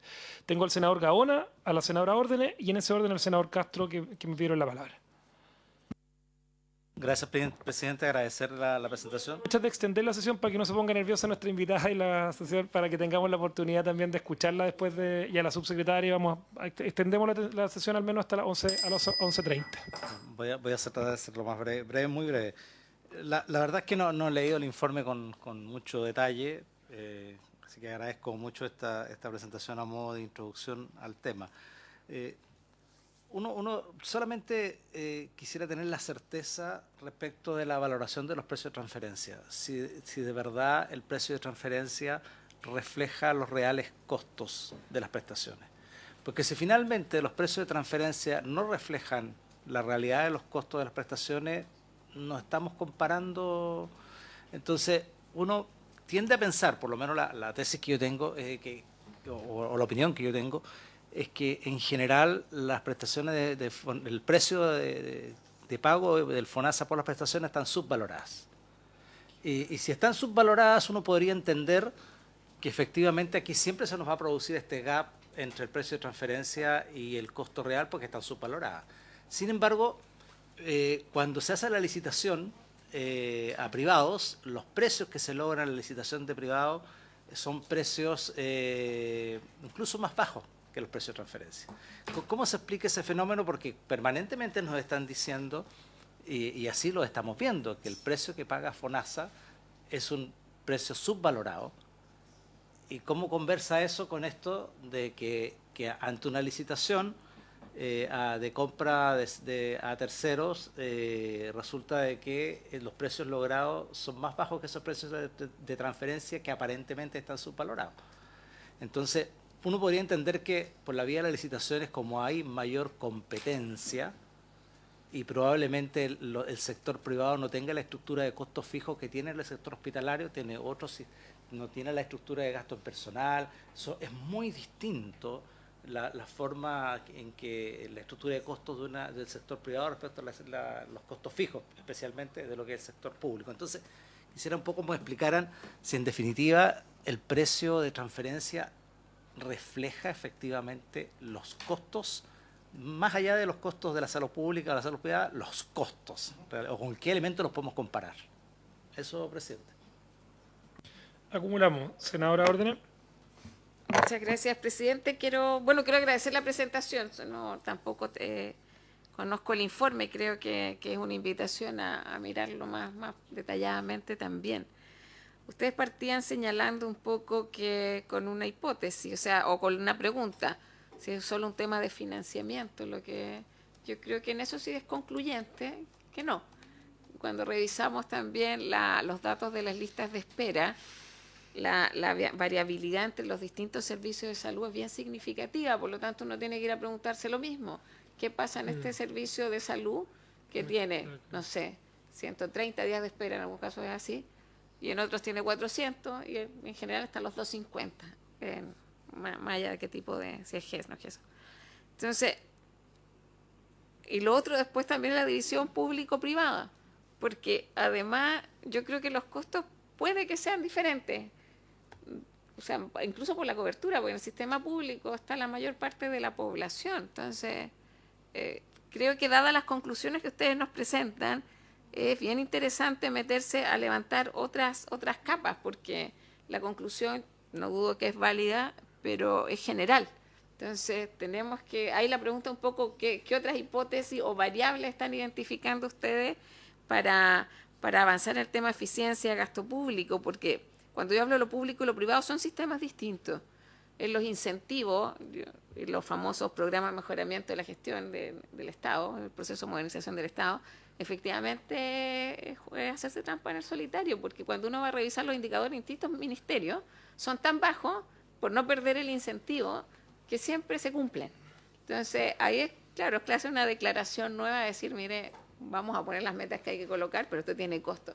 El cheque no va a llegar al 100%. Entonces, empiezan a ocurrir otro tipo de cosas en este tema. Por eso me interesa qué otras variables están viendo ustedes, porque cuando hablaban de los hospitales, y se hablaba del hospital de la región de O'Higgins, una buena relación costo-eficiencia o el tema de los precios, yo entiendo que es de las regiones con las mayores listas de espera. Al menos cuando las revisamos, era O'Higgins, si mal no recuerdo, el ranking 1. Entonces, no me cuadra, sé que son cosas distintas, porque acá, bueno, es más costo, pero la lista de espera, entonces por eso me interesan las otras variables. Y con eso me quedaría mientras tanto. Muchas gracias, presidente. Gracias, senadora Órdenes. Senador Juan Luis Castro. Bueno, agradecerle a los profesores Héctor Sánchez y Manuel Nostroza, y también a la señora Humada, profesor. Yo primero acogería, presidente, de inmediato la sugerencia en cuanto a solicitarle al Ejecutivo los reportes e informes sobre las evaluaciones de costo que tienen hoy día los 72 hospitales autogestionados de la red pública, y lo asociaría al reporte trimestral que se debe hacer a la subcomisión mixta de presupuesto, que está por norma definido así, que sea en esa frecuencia de tiempo, de modo tal que en marzo ya pudiéramos tener una primera aproximación bajo una solicitud hecha por usted junto con el presidente de la subcomisión mixta de presupuesto, el senador Proens, en este caso, para que ahí tenga un canal de desarrollo, si le parece. Segundo, en la productividad, me llama la atención, si lo traduzco en lista de espera, hoy día los grandes volúmenes nunca vistos son en consultas nuevas. Nuevas. Es brutal. 2,5 millones por lo menos de consultas nuevas, aprox. Y por lo tanto, me gustaría una opinión respecto a lo que está sucediendo en ese ámbito en particular de consulta médica nueva con ese volumen inédito en nuestro país hoy. Por otro lado, en lo quirúrgico, si los CRR son el 7%, según la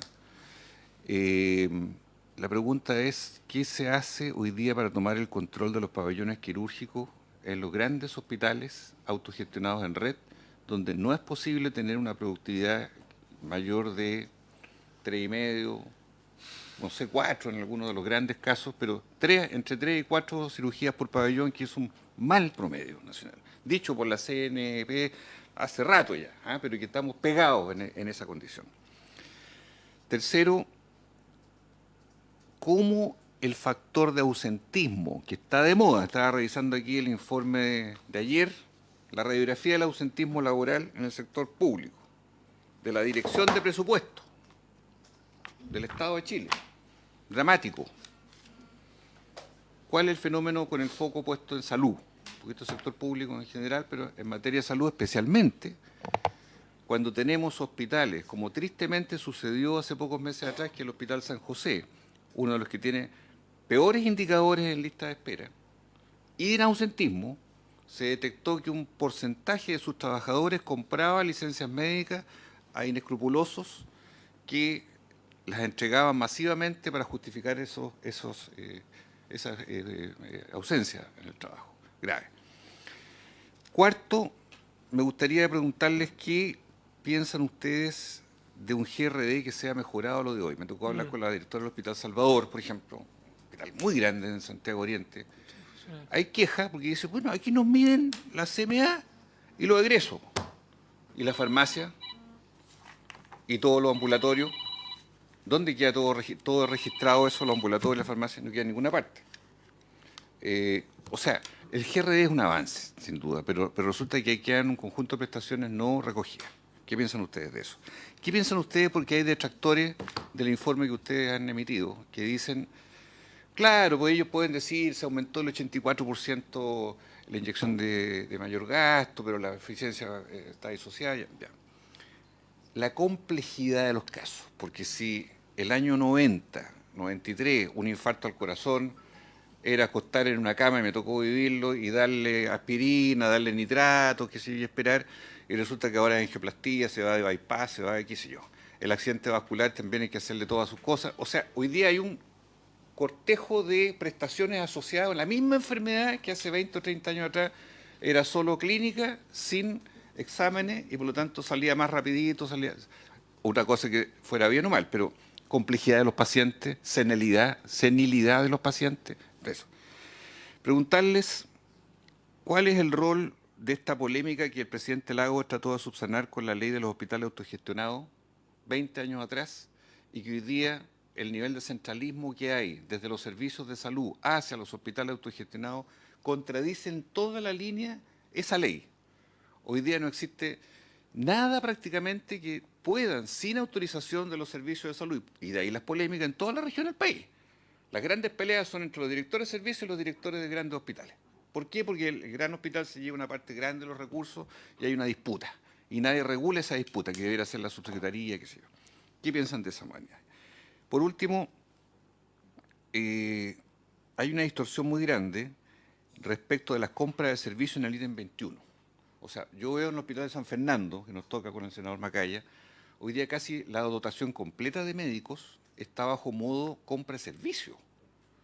O sea, es un costo, estamos hablando entre 33 a 53 mil pesos la hora médica para cubrir los turnos de urgencia, de pediatría, adulto, qué sé yo. No son ley médica.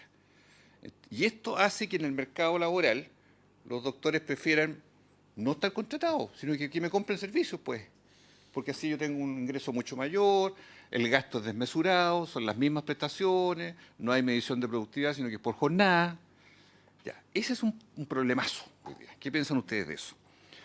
Y por último, viene un proyecto de ley anunciado FONASA, control de SIL, en fin, una serie de medidas hoy día. Todos queremos que FONASA sea el seguro público, pero FONASA no tiene control de los prestadores en este país.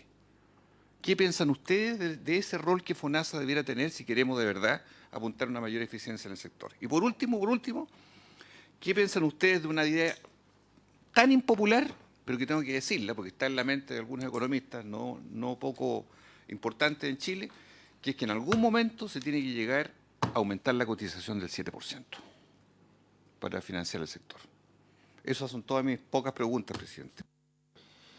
Son bastantes preguntas, así que voy a ofrecerle la palabra. No sé si el Ministerio de Salud, y que estaba también invitado en esta parte de la sesión, yo sé que venían documentados quizás para otro tema, pero quisieran hacer algún comentario, alguna pregunta a los invitados, ¿no?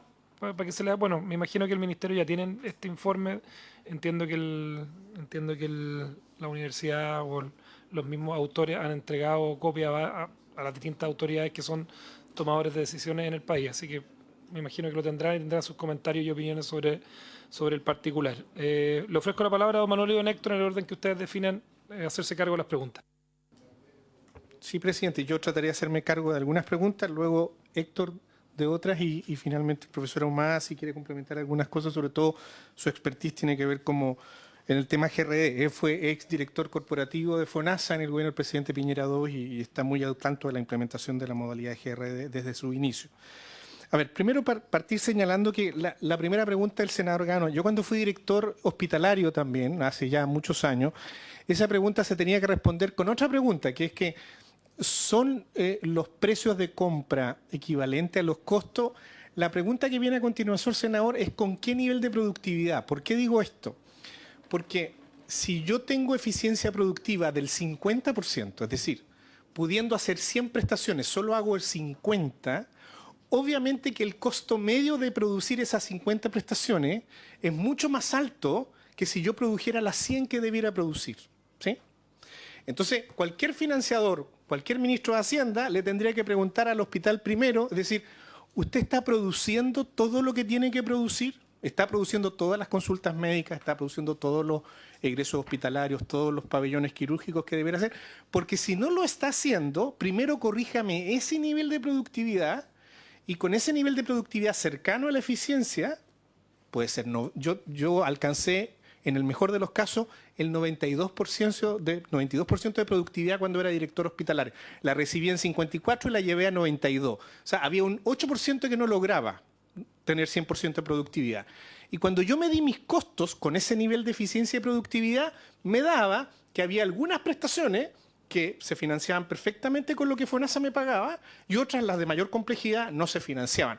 Pero el mix me permitía estar con deuda hospitalaria cero. Y el establecimiento que yo dirigí, después de un año, tenía deuda hospitalaria cero porque llevé la eficiencia productiva al nivel ideal, medí los costos, en ese tiempo teníamos el WINSIG, y por lo tanto, y logré negociar, yo era director de un hospital autónomo experimental, y logré negociar directamente con FONASA que en aquellas prestaciones que son más complejas y que me pagaba mucho menos por la complejidad, decir, mira, súbeme el precio, porque aún estando muy cercana a la eficiencia productiva, estoy muy lejos en mis costos de lo que tú me pagas por transferencia, ¿sí?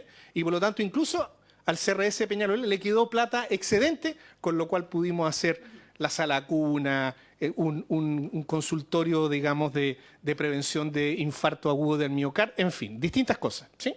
Entonces, la pregunta que uno tiene que hacerse, y esa es la pregunta que, por eso es que es importante medir productividad y costos.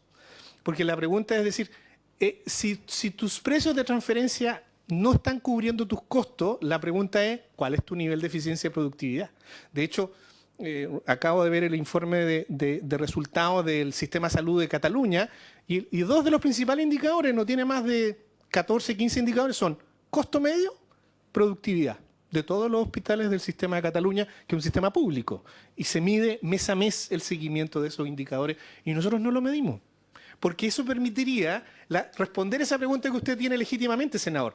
¿Los precios de transferencia reflejan tus costos? Va a depender de con qué nivel de eficiencia y productividad. ¿Sí? ¿Ya? Eso respecto como... Perdón, Héctor. Para complementar este punto. Y lo otro que hay que tener presente es que en general prácticamente ningún asegurador público ni asegurador privado financia costos. Normalmente se financia precios de transferencia en estos casos que en definitiva permiten de que en definitiva se uniforme a determinados niveles de productividad ya los precios que está dispuesto a pagar el seguro, en este caso seguro público. Por lo tanto, desde esa perspectiva, lo importante es que en definitiva los establecimientos hospitalarios, y ahí viene la importancia del GRD. El GRD lo que ha hecho ha sido transparentar. Esto es lo mismo que ha pasado con las listas de espera. Si una de las cosas más importantes que ha sucedido ya con las listas de espera es que se transparentaron. Y cuando se transparentaron, empezó a ponerse como problema y se empezó a resolver el problema, por lo menos hay preocupación por resolver el problema. Acá es lo mismo. Mientras no se transparente el problema de la estructura de costo y de productividad de los establecimientos hospitalarios, el problema de la productividad y de la capacidad de eficiencia de los establecimientos hospitalarios no se va a resolver. Y por lo tanto, todo el recurso adicional que se le entregue va a ir a alimentar más ineficiencia, no más producción y servicio para la gente. Y eso hay que tenerlo así de claro. Disculpa. Bueno, siguiendo con lo mismo, igual lo que nosotros aprovechamos de aclarar es que cuando nosotros medimos estamos siendo súper conservadores, porque solo estamos midiendo lo que se llama el costo operacional, o sea, gasto en subtítulo 21 personal y gasto en subtítulo 22. Pero no estamos midiendo lo que se llama en la jerga técnica el CAPEX, el costo de capital, ¿sí? Porque eso está en un ítem presupuestario distinto, en los ítems 31 y 29 respecto a reposición de equipamiento y esas cosas. Inclusive, nuestros datos podrían ser mucho peores todavía, ¿sí? Si nosotros incluyéramos en el costeo todo lo que es el gasto de inversión anual que hace el sistema. Ustedes ven que ustedes aprueban partidas del orden de 500 a 600 millones de dólares anuales en los últimos años, y ese costo de capital no está incorporado en el costeo que nosotros hacemos. Por lo tanto, incluso estos datos son conservadores respecto a ese punto, ¿sí? Ahora, un sistema de costeo, digamos, público, debiera incorporar esa variable y corregirlo, pero como no tenemos el sistema y la información disponible, no lo podemos calcular siquiera y preferimos tener un criterio conservador a uno que exagere los costos reales de los hospitales públicos. Y lo segundo es que en el caso de los hospitales privados también es otra... Ahí opera al revés. Ahí los hospitales privados venden lo que se llama el costo marginal, ¿sí? Que es en virtud de la capacidad ociosa que ellos tienen, ¿sí? Y por lo tanto, como los costos marginales son más bajos, probablemente si ellos tuvieran que vender a una mucho mayor cantidad todos los egresos, digamos, o de los pacientes públicos, el costo sería un poco más alto, ¿sí? Y por lo tanto, creemos que de alguna manera el criterio conservador del costo operacional versus el costo marginal se neutralizan, y por eso que hacemos que la comparación académicamente es comparable. Pero uno estricto rigor debiera corregir los costos técnicos en el sector público, incorporando los aportes de capital, y en el sector privado hablar no solo de costos marginales que se dan en esta licitación, sino que de un costo medio que probablemente va a ser un poco más alto. Pero igual la conversación es súper interesante para objeto del FONASA y resolver como seguro público la idea del... Ahora, siguiendo con la pregunta de la senadora Ordene, yo incluso diría, senadora, usted adelantó que es 80% recurso y 20% gestión. ¿Por qué? Porque en el caso de los dos ejemplos o de los 9 hospitales en que nosotros decimos, mire, este hospital es eficiente, es decir, tiene niveles de costo que son casi equivalentes a sus precios de transferencia y tiene lista de espera, fantástico, porque eso quiere decir que a ese hospital le podemos asignar más plata porque vale la pena asignarle más plata porque es eficiente, y la plata que le asignemos a ese hospital de Rancagua va a rendir. Por eso que son dos cosas, como usted muy bien dice, distintas, ¿sí? Ahora, cuando tenemos los otros hospitales donde sus costos son mucho más altos que su precio de transferencia, ahí tenemos un problema, porque ahí básicamente lo que primero tenemos que pedirle es resuelva los problemas de gestión antes de que le pasemos más plata. Porque si yo le paso plata, es un hoyo negro, o sea, le estoy pasando plata a niveles de productividad tan bajo que estoy perdiendo ese 80% de recursos de rendimiento. Entonces, por eso que es una mezcla entre gestión en un 80%, y un 20% de que nosotros no estamos diciendo que el sistema público no requiera más recursos. Requiere más recursos para financiar las brechas de listas de espera de aquellos hospitales en que sí son eficientes y igual tienen una mucha mayor demanda de lo que son capaces de cubrir con su oferta. Pero pongámosle plata a esos hospitales, porque siendo eficientes estamos ganando garantía de que esa plata va a rendir los montos esperados. No sé si se entiende esa explicación. Sí. Sí, y voy a terminar para poder darle la palabra complementariamente, respecto a algunas preguntas del senador Castro, ¿sí? Respecto al tema el tema usted tocó, el tema es ausentismo laboral, pabellones, estatutos, pagos, ley médica, el tema básicamente es gestión de personal del recurso humano en el sector público, ¿sí? Y ahí el autogestionado nos quedó corto, senador, ¿eh? De hecho, yo traté de obtener, por ejemplo, para que usted sepa, los resultados de evaluación de los autogestionados, que debieran ser públicos. ¿Sabe usted que los del año 2023, que se debieran haber publicado en junio del 2024, no son públicos? Me conseguí con un director amigo los informes, pero no los puedo hacer públicos porque él tiene temor de que yo los publique. Entonces, tengo la información para mí como académico, pero la información no es pública. Yo creo que ustedes debieran pedir los resultados de la información. Se van a llevar varias sorpresas, digamos, de que a pesar de que llevamos, no sé, 20 años de hospitales autogestionados, muy pocos hospitales cumplen con los indicadores de autogestionados. Entonces, la reforma de hospitales autogestionados no rindió los frutos esperados y debiéramos pasar a reformas estatutarias, mecanismos de pago que resuelvan este problema que usted muy bien indica. De hecho, algunos hemos planteado transformar a los hospitales en empresas autónomas del Estado, que le permitiría tener una modalidad de contratación mucho más flexible, pero bueno, esas son cosas que debiéramos debatir a la luz de los datos. Y cierro con el tema de FONASA, que me hacía... Yo creo que FONASA, como los mejores seguros públicos del mundo, en Francia, en Australia, en Corea, tiene un arancel único para todos sus prestadores, sea público o privado. No tiene esta fronda de arancel que hoy día es MAI, MLE, se va a agregar el MSC, Ley Ricarte Soto, GES. Hoy día tenemos 5 aranceles distintos. O sea, bastaría que el FONASA, dado que los precios hoy día son comparables, fijara un único arancel, único, estándar, para que el hospital público se batiera con eficiencia y productividad con ese arancel, y si una clínica privada o prestador privado también se bate con ese arancel a sus precios, sería transparente. Con lo cual, comillas, la lista de espera se difumina, no queda supeditada a tener que pagar listas de espera con costos más altos.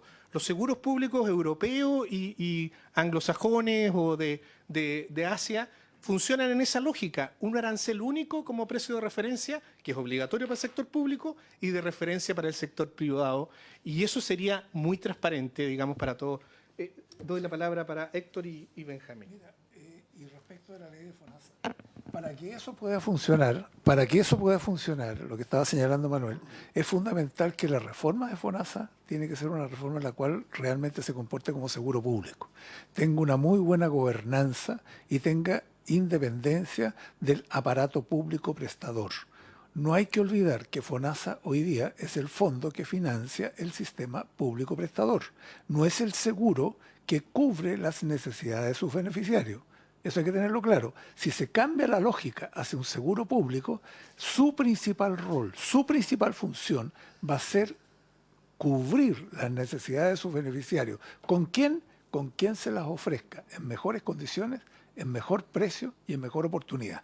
Y ese es un tema que es clave, porque esa es la lógica con la cual se puede reformar FONASA, en una dirección o en otra. Si se reforma en la dirección de que se van a perfeccionar ciertos mecanismos de operación del FONASA, vamos a seguir con lo mismo.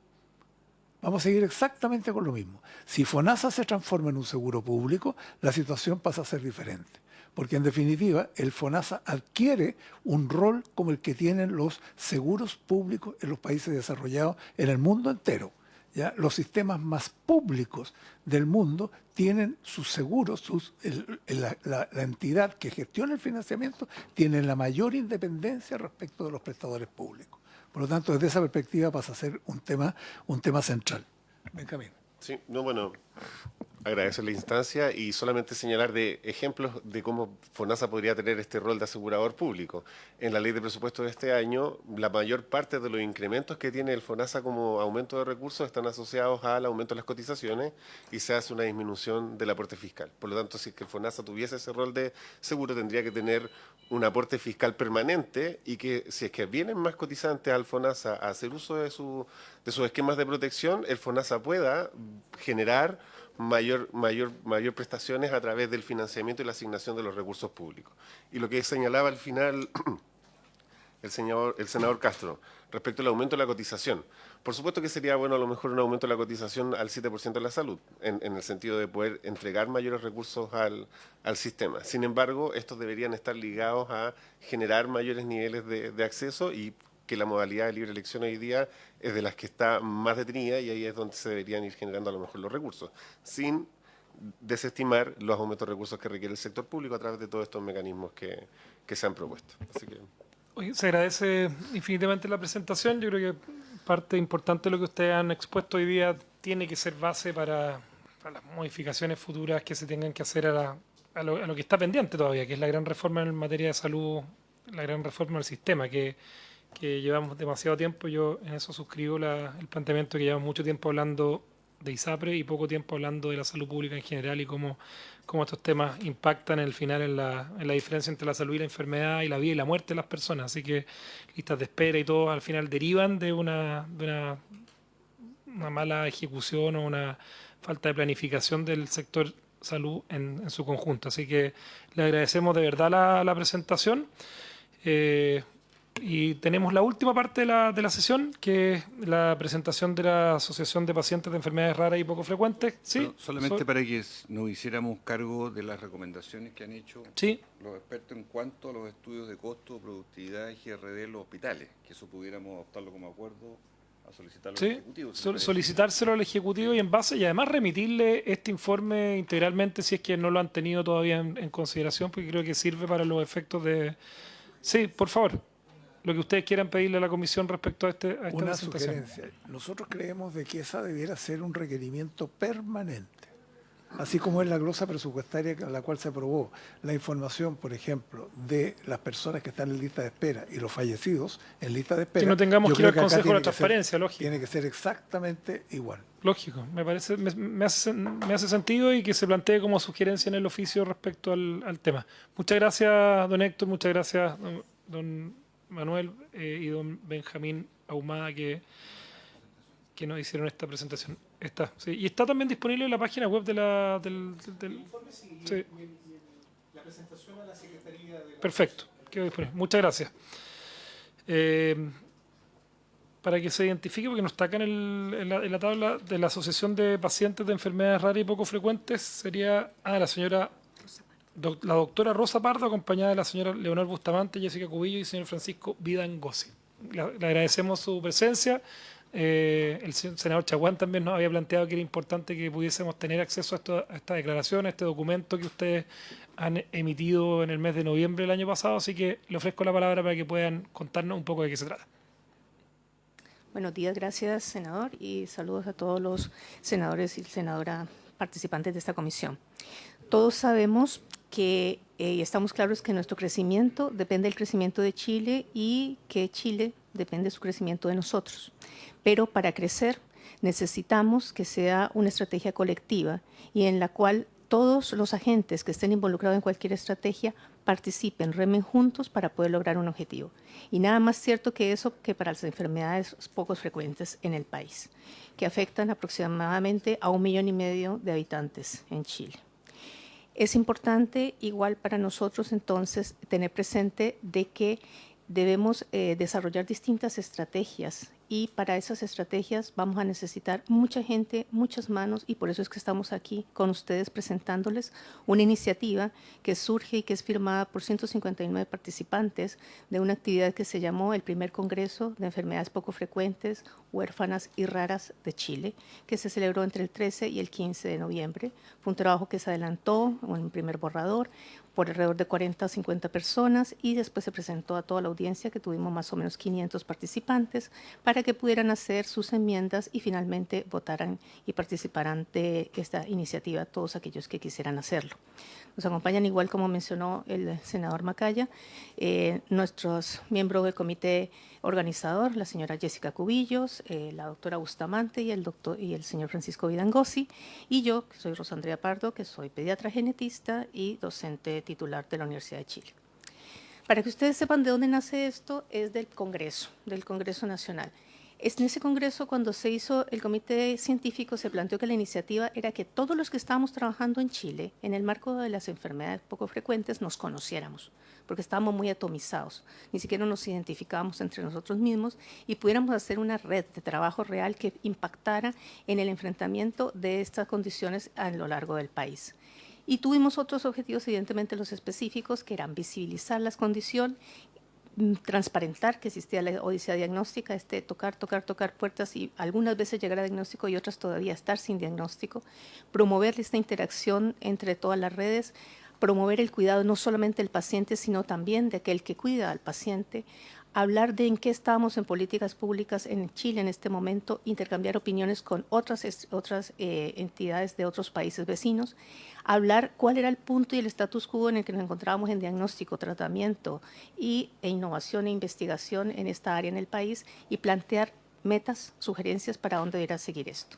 Cuando empezamos a hacer el programa, la sociedad civil fundamentalmente, que estaba vinculada desde la partida, todas las asociaciones paraguas de las enfermedades poco frecuentes en el país, nos plantearon la iniciativa de que esto no debía ser solamente un congreso científico, un aspecto médico, y una cosa que pasara y que fuera cada año, cada 2 años, independiente de la periodicidad que diéramos darle, sino que debíamos hacer un hito en el cual trazáramos la cancha diciendo, aquí estamos antes del Congreso, aquí quedamos con el Congreso y para dónde debe seguir esto para que podamos seguir avanzando. En ese contexto, entonces, nace la declaración Serpochi 2024, en la cual se hacen 10 reafirmaciones. Una, que todas las personas que tienen enfermedades poco frecuentes o huérfanas en el país y sus familias tienen derecho a la salud y al bienestar, entendiendo que las enfermedades poco frecuentes no solamente afectan a la salud, sino que son todas las esferas del desarrollo del ser humano. Reafirmamos también en esta declaración que nos preocupa la situación de estas personas que viven con enfermedades poco frecuentes en el país y sus familias, fundamentalmente en estos aspectos. El acceso a diagnóstico, que está limitado, muchas veces el tratamiento también, algunas de ellas, no todas, con algunos remedios, fármacos o terapias que son más costosas, que existe poca visibilización de esta situación y que también existe bajo conocimiento y mucho de ello también en el sistema de salud, que lo que limita igual el diagnóstico y aumenta la odisea diagnóstica. Y lo que también nos preocupa sobremanera es que estas enfermedades son crónicas, degenerativas y que generan mucho grado de invalidez. También reafirmamos que las personas con el POF y sus familiares tienen derecho a tener un acceso universal y equitativo a todo lo que es el servicio de salud, un servicio de salud que sea de calidad y que tengamos acceso de manera oportuna a él mismo. Reafirmamos también que es importante y urgente que el Estado como tal garantice también protección social a todas las personas con estas condiciones y sus familias, entendiendo nuevamente que no es solamente la esfera de salud la que está afectada, sino que tienen otras aristas. Reafirmamos además que si bien somos conscientes de que hay estas falencias, también hay grandes oportunidades y grandes instancias que ya se han dado en el desarrollo de las políticas públicas en salud para esta área, como son el programa de tamizaje neonatal que existe desde el año 92 y que si bien hasta ahora incluye solo 2 patologías, gracias al anuncio del señor presidente de la República, tenemos la esperanza de que ya este año se amplíe esa cobertura. También existe ya una oficina en la Subsecretaría de Salud Pública en la cual pueden las personas acudir porque ya está esto dentro del organigrama. Existe también la generación de las normativas para hacer la Comisión Asesora de las Enfermedades Poco Frecuentes. Hay algunas de estas enfermedades que están ya incluidas dentro del programa de garantías específicas en salud y dentro de lo que es Ricardo Soto, pero evidentemente falta todavía más cobertura, y también rescatar todo lo que es la estrategia del Plan Nacional de Alimentación Complementaria, que no solamente sirve para tratar algunas condiciones, sino también para prevenir muchas complicaciones en otras más. Pero a la vez que tenemos esas ventajas, seguimos con brechas. ¿Y brechas en dónde? En diagnóstico oportuno, uno porque no se sospecha, no se pide el test adecuado, o cuando se quiere o se sabe cuál es el test adecuado, no existe acá en el país. O si existe en el país, no está codificado y entonces la desigualdad es cada vez más amplia. Y el que tiene plata puede hacerlo y el que no tiene, verá qué hace. Hay también un desconocimiento también al respecto de diferencias socioculturales, la asimetría grandísima, que igual ya ha sido mencionada por la senadora en esta reunión en varias oportunidades, entre lo que es regiones y lo que es la región metropolitana, en infraestructura, en servicios médicos, en técnicas diagnósticas y dificultades evidentemente de acceso más en las zonas rurales. También reafirmamos que faltan incentivos a la investigación, ¿ya? Porque debemos saber qué es lo que está pasando acá en el país y cómo podemos ayudar a esta población para que tenga menos limitantes. Y también reafirmamos que estas personas son sujetos de derechos sociales y que debemos evitar cualquier tipo de discriminación o desigualdad para ellas.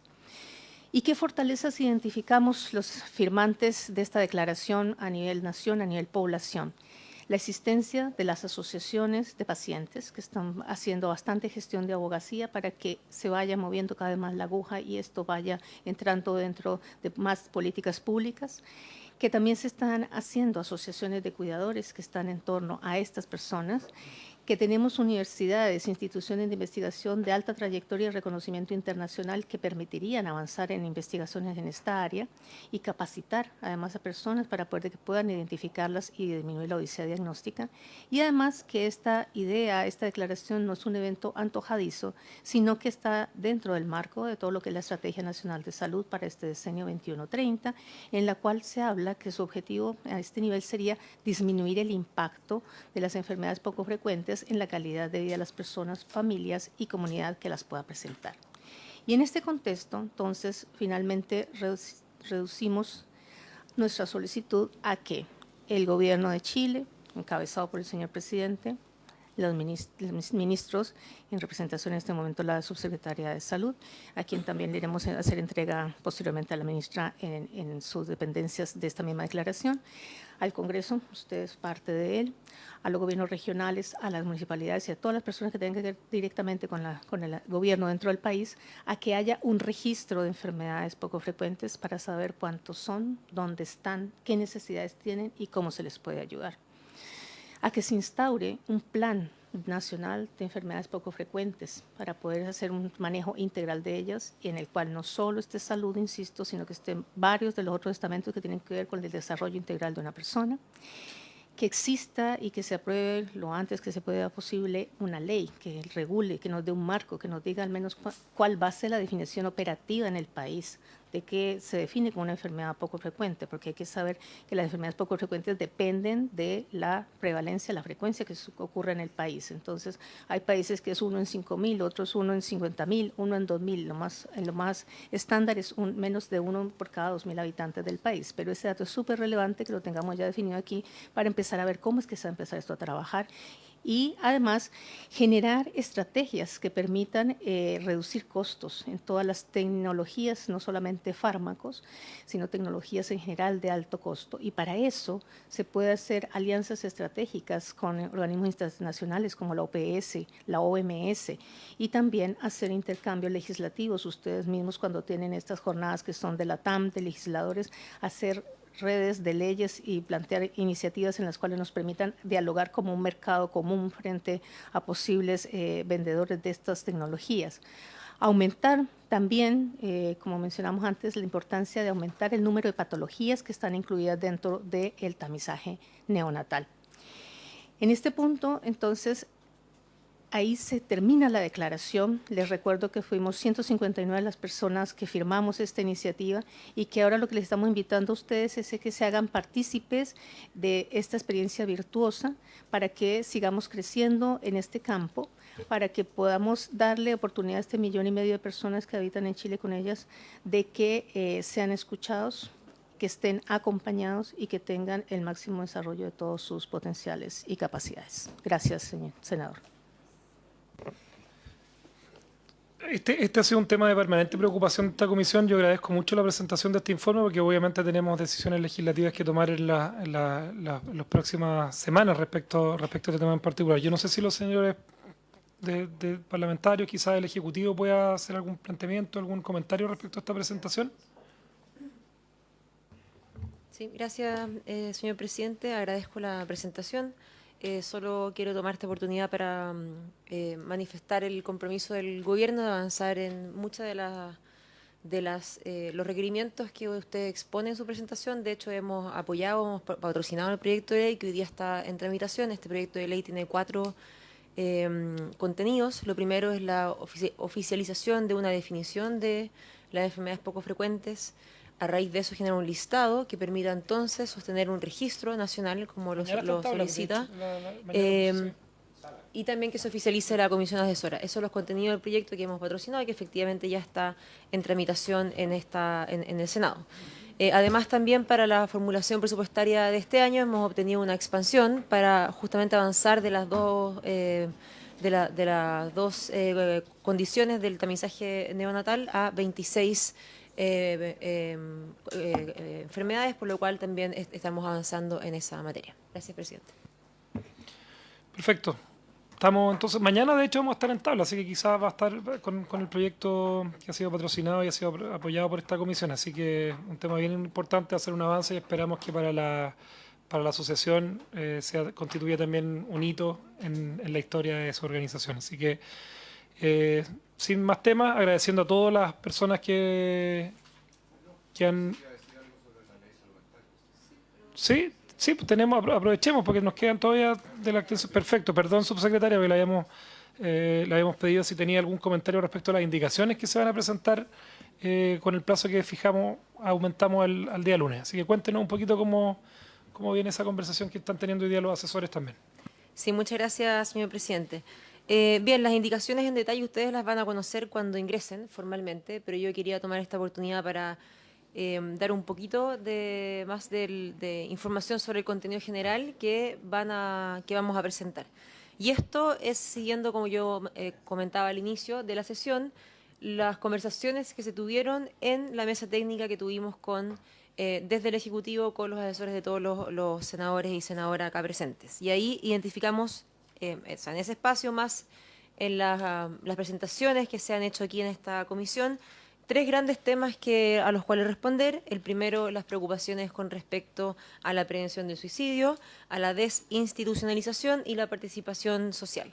Y por ello vamos a presentar las indicaciones que van en el siguiente sentido. Lo primero, con respecto a la prevención del suicidio, nuestras indicaciones agregarán una acción general del Estado. Esto quiere decir que mandata a una coordinación intersectorial de todos los ministerios involucrados en general un mandato del Estado, para agregar medidas para la detección temprana y la prevención de la conducta suicida con la facultad que tenga cada uno de los sectores. Adicionalmente, también agrega una obligación específica para la autoridad sanitaria, y esta también es para prevenir las lesiones autoinfligidas intencionalmente y la conducta suicida, y para esto con la especificación que la autoridad sanitaria deberá llevar un catastro de todos los sitios públicos donde es frecuente que se den conductas suicidas. Esto es porque la literatura internacional demuestra que una de las medidas más eficientes para reducir la muerte por suicidio es disminuir el acceso a los métodos letales. Dentro de ellos están aquellos espacios públicos que son conducentes a algún intento de suicidio. Por ejemplo, estos son conocidos como hotspots, y un ejemplo que yo puedo ofrecer en esta instancia es una experiencia que yo diría que ha evolucionado favorablemente. En un centro comercial, en el Costanera Center, hubo un periodo donde hubo distintos eventos de muerte por suicidio que, posterior a la intervención, un trabajo que se hizo junto con la Seremía de Salud de la región metropolitana, se establecieron las barreras en este espacio, después de lo cual no ha vuelto a ocurrir una muerte por suicidio en ese lugar. Y nos parece que lo importante es avanzar más allá de la voluntad de una seremía en particular y establecer esto como una obligación general, y por ende establece también nuestras indicaciones una obligación legal de tener una coordinación entre autoridades regionales y locales para poder avanzar, como decía, en los catastros y también en poder sugerir intervenciones a aquel espacio para que evite este tipo de eventos. Y por último, con respecto a la participación, también nuestras indicaciones van en la línea de indicar que el comité interministerial que conforma esta ley deberá propiciar la participación de la sociedad civil en tanto la elaboración como también la evaluación de las políticas, de la Política Nacional de Salud Mental y también de su plan de acción. Entonces, la formulación y la evaluación de estos 2 instrumentos, tanto el diseño estratégico como el plan de acción de su implementación específico. Y por último, el plan de desinstitucionalización. Una de las preocupaciones que surgió en la conversación en la mesa técnica es que esto eventualmente pudiese dejar sin atender las necesidades reales que pueda tener alguna persona de una hospitalización de larga estadía, y por ende vamos a ingresar una indicación que lo que indica es que este plan deberá reflejar la gradiente de intensidad de cuidados, de apoyos en salud, cosa de diseñar medidas y estrategias que estén de acuerdo a dicha gradiente. Esas son, en términos generales, las indicaciones que vamos a proponer desde el Ejecutivo, y aprovecho también, presidente, por su intermedio, de agradecer a la senadora y a Órdenes y al senador Castro, que entiendo que también han presentado sus indicaciones, y lo agradecemos en la medida que esto refleja un compromiso con la Nosotros tramitación con el senador de este Gaona proyecto. también presentamos. Muchas gracias también. Entonces extiendo mi agradecimiento a todos quienes hayan presentado indicaciones.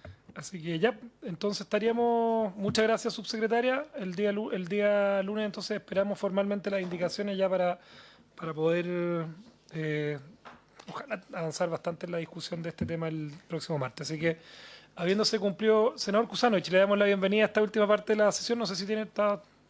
Perfecto. Habiéndose cumplido el objeto de la sesión, está excelente.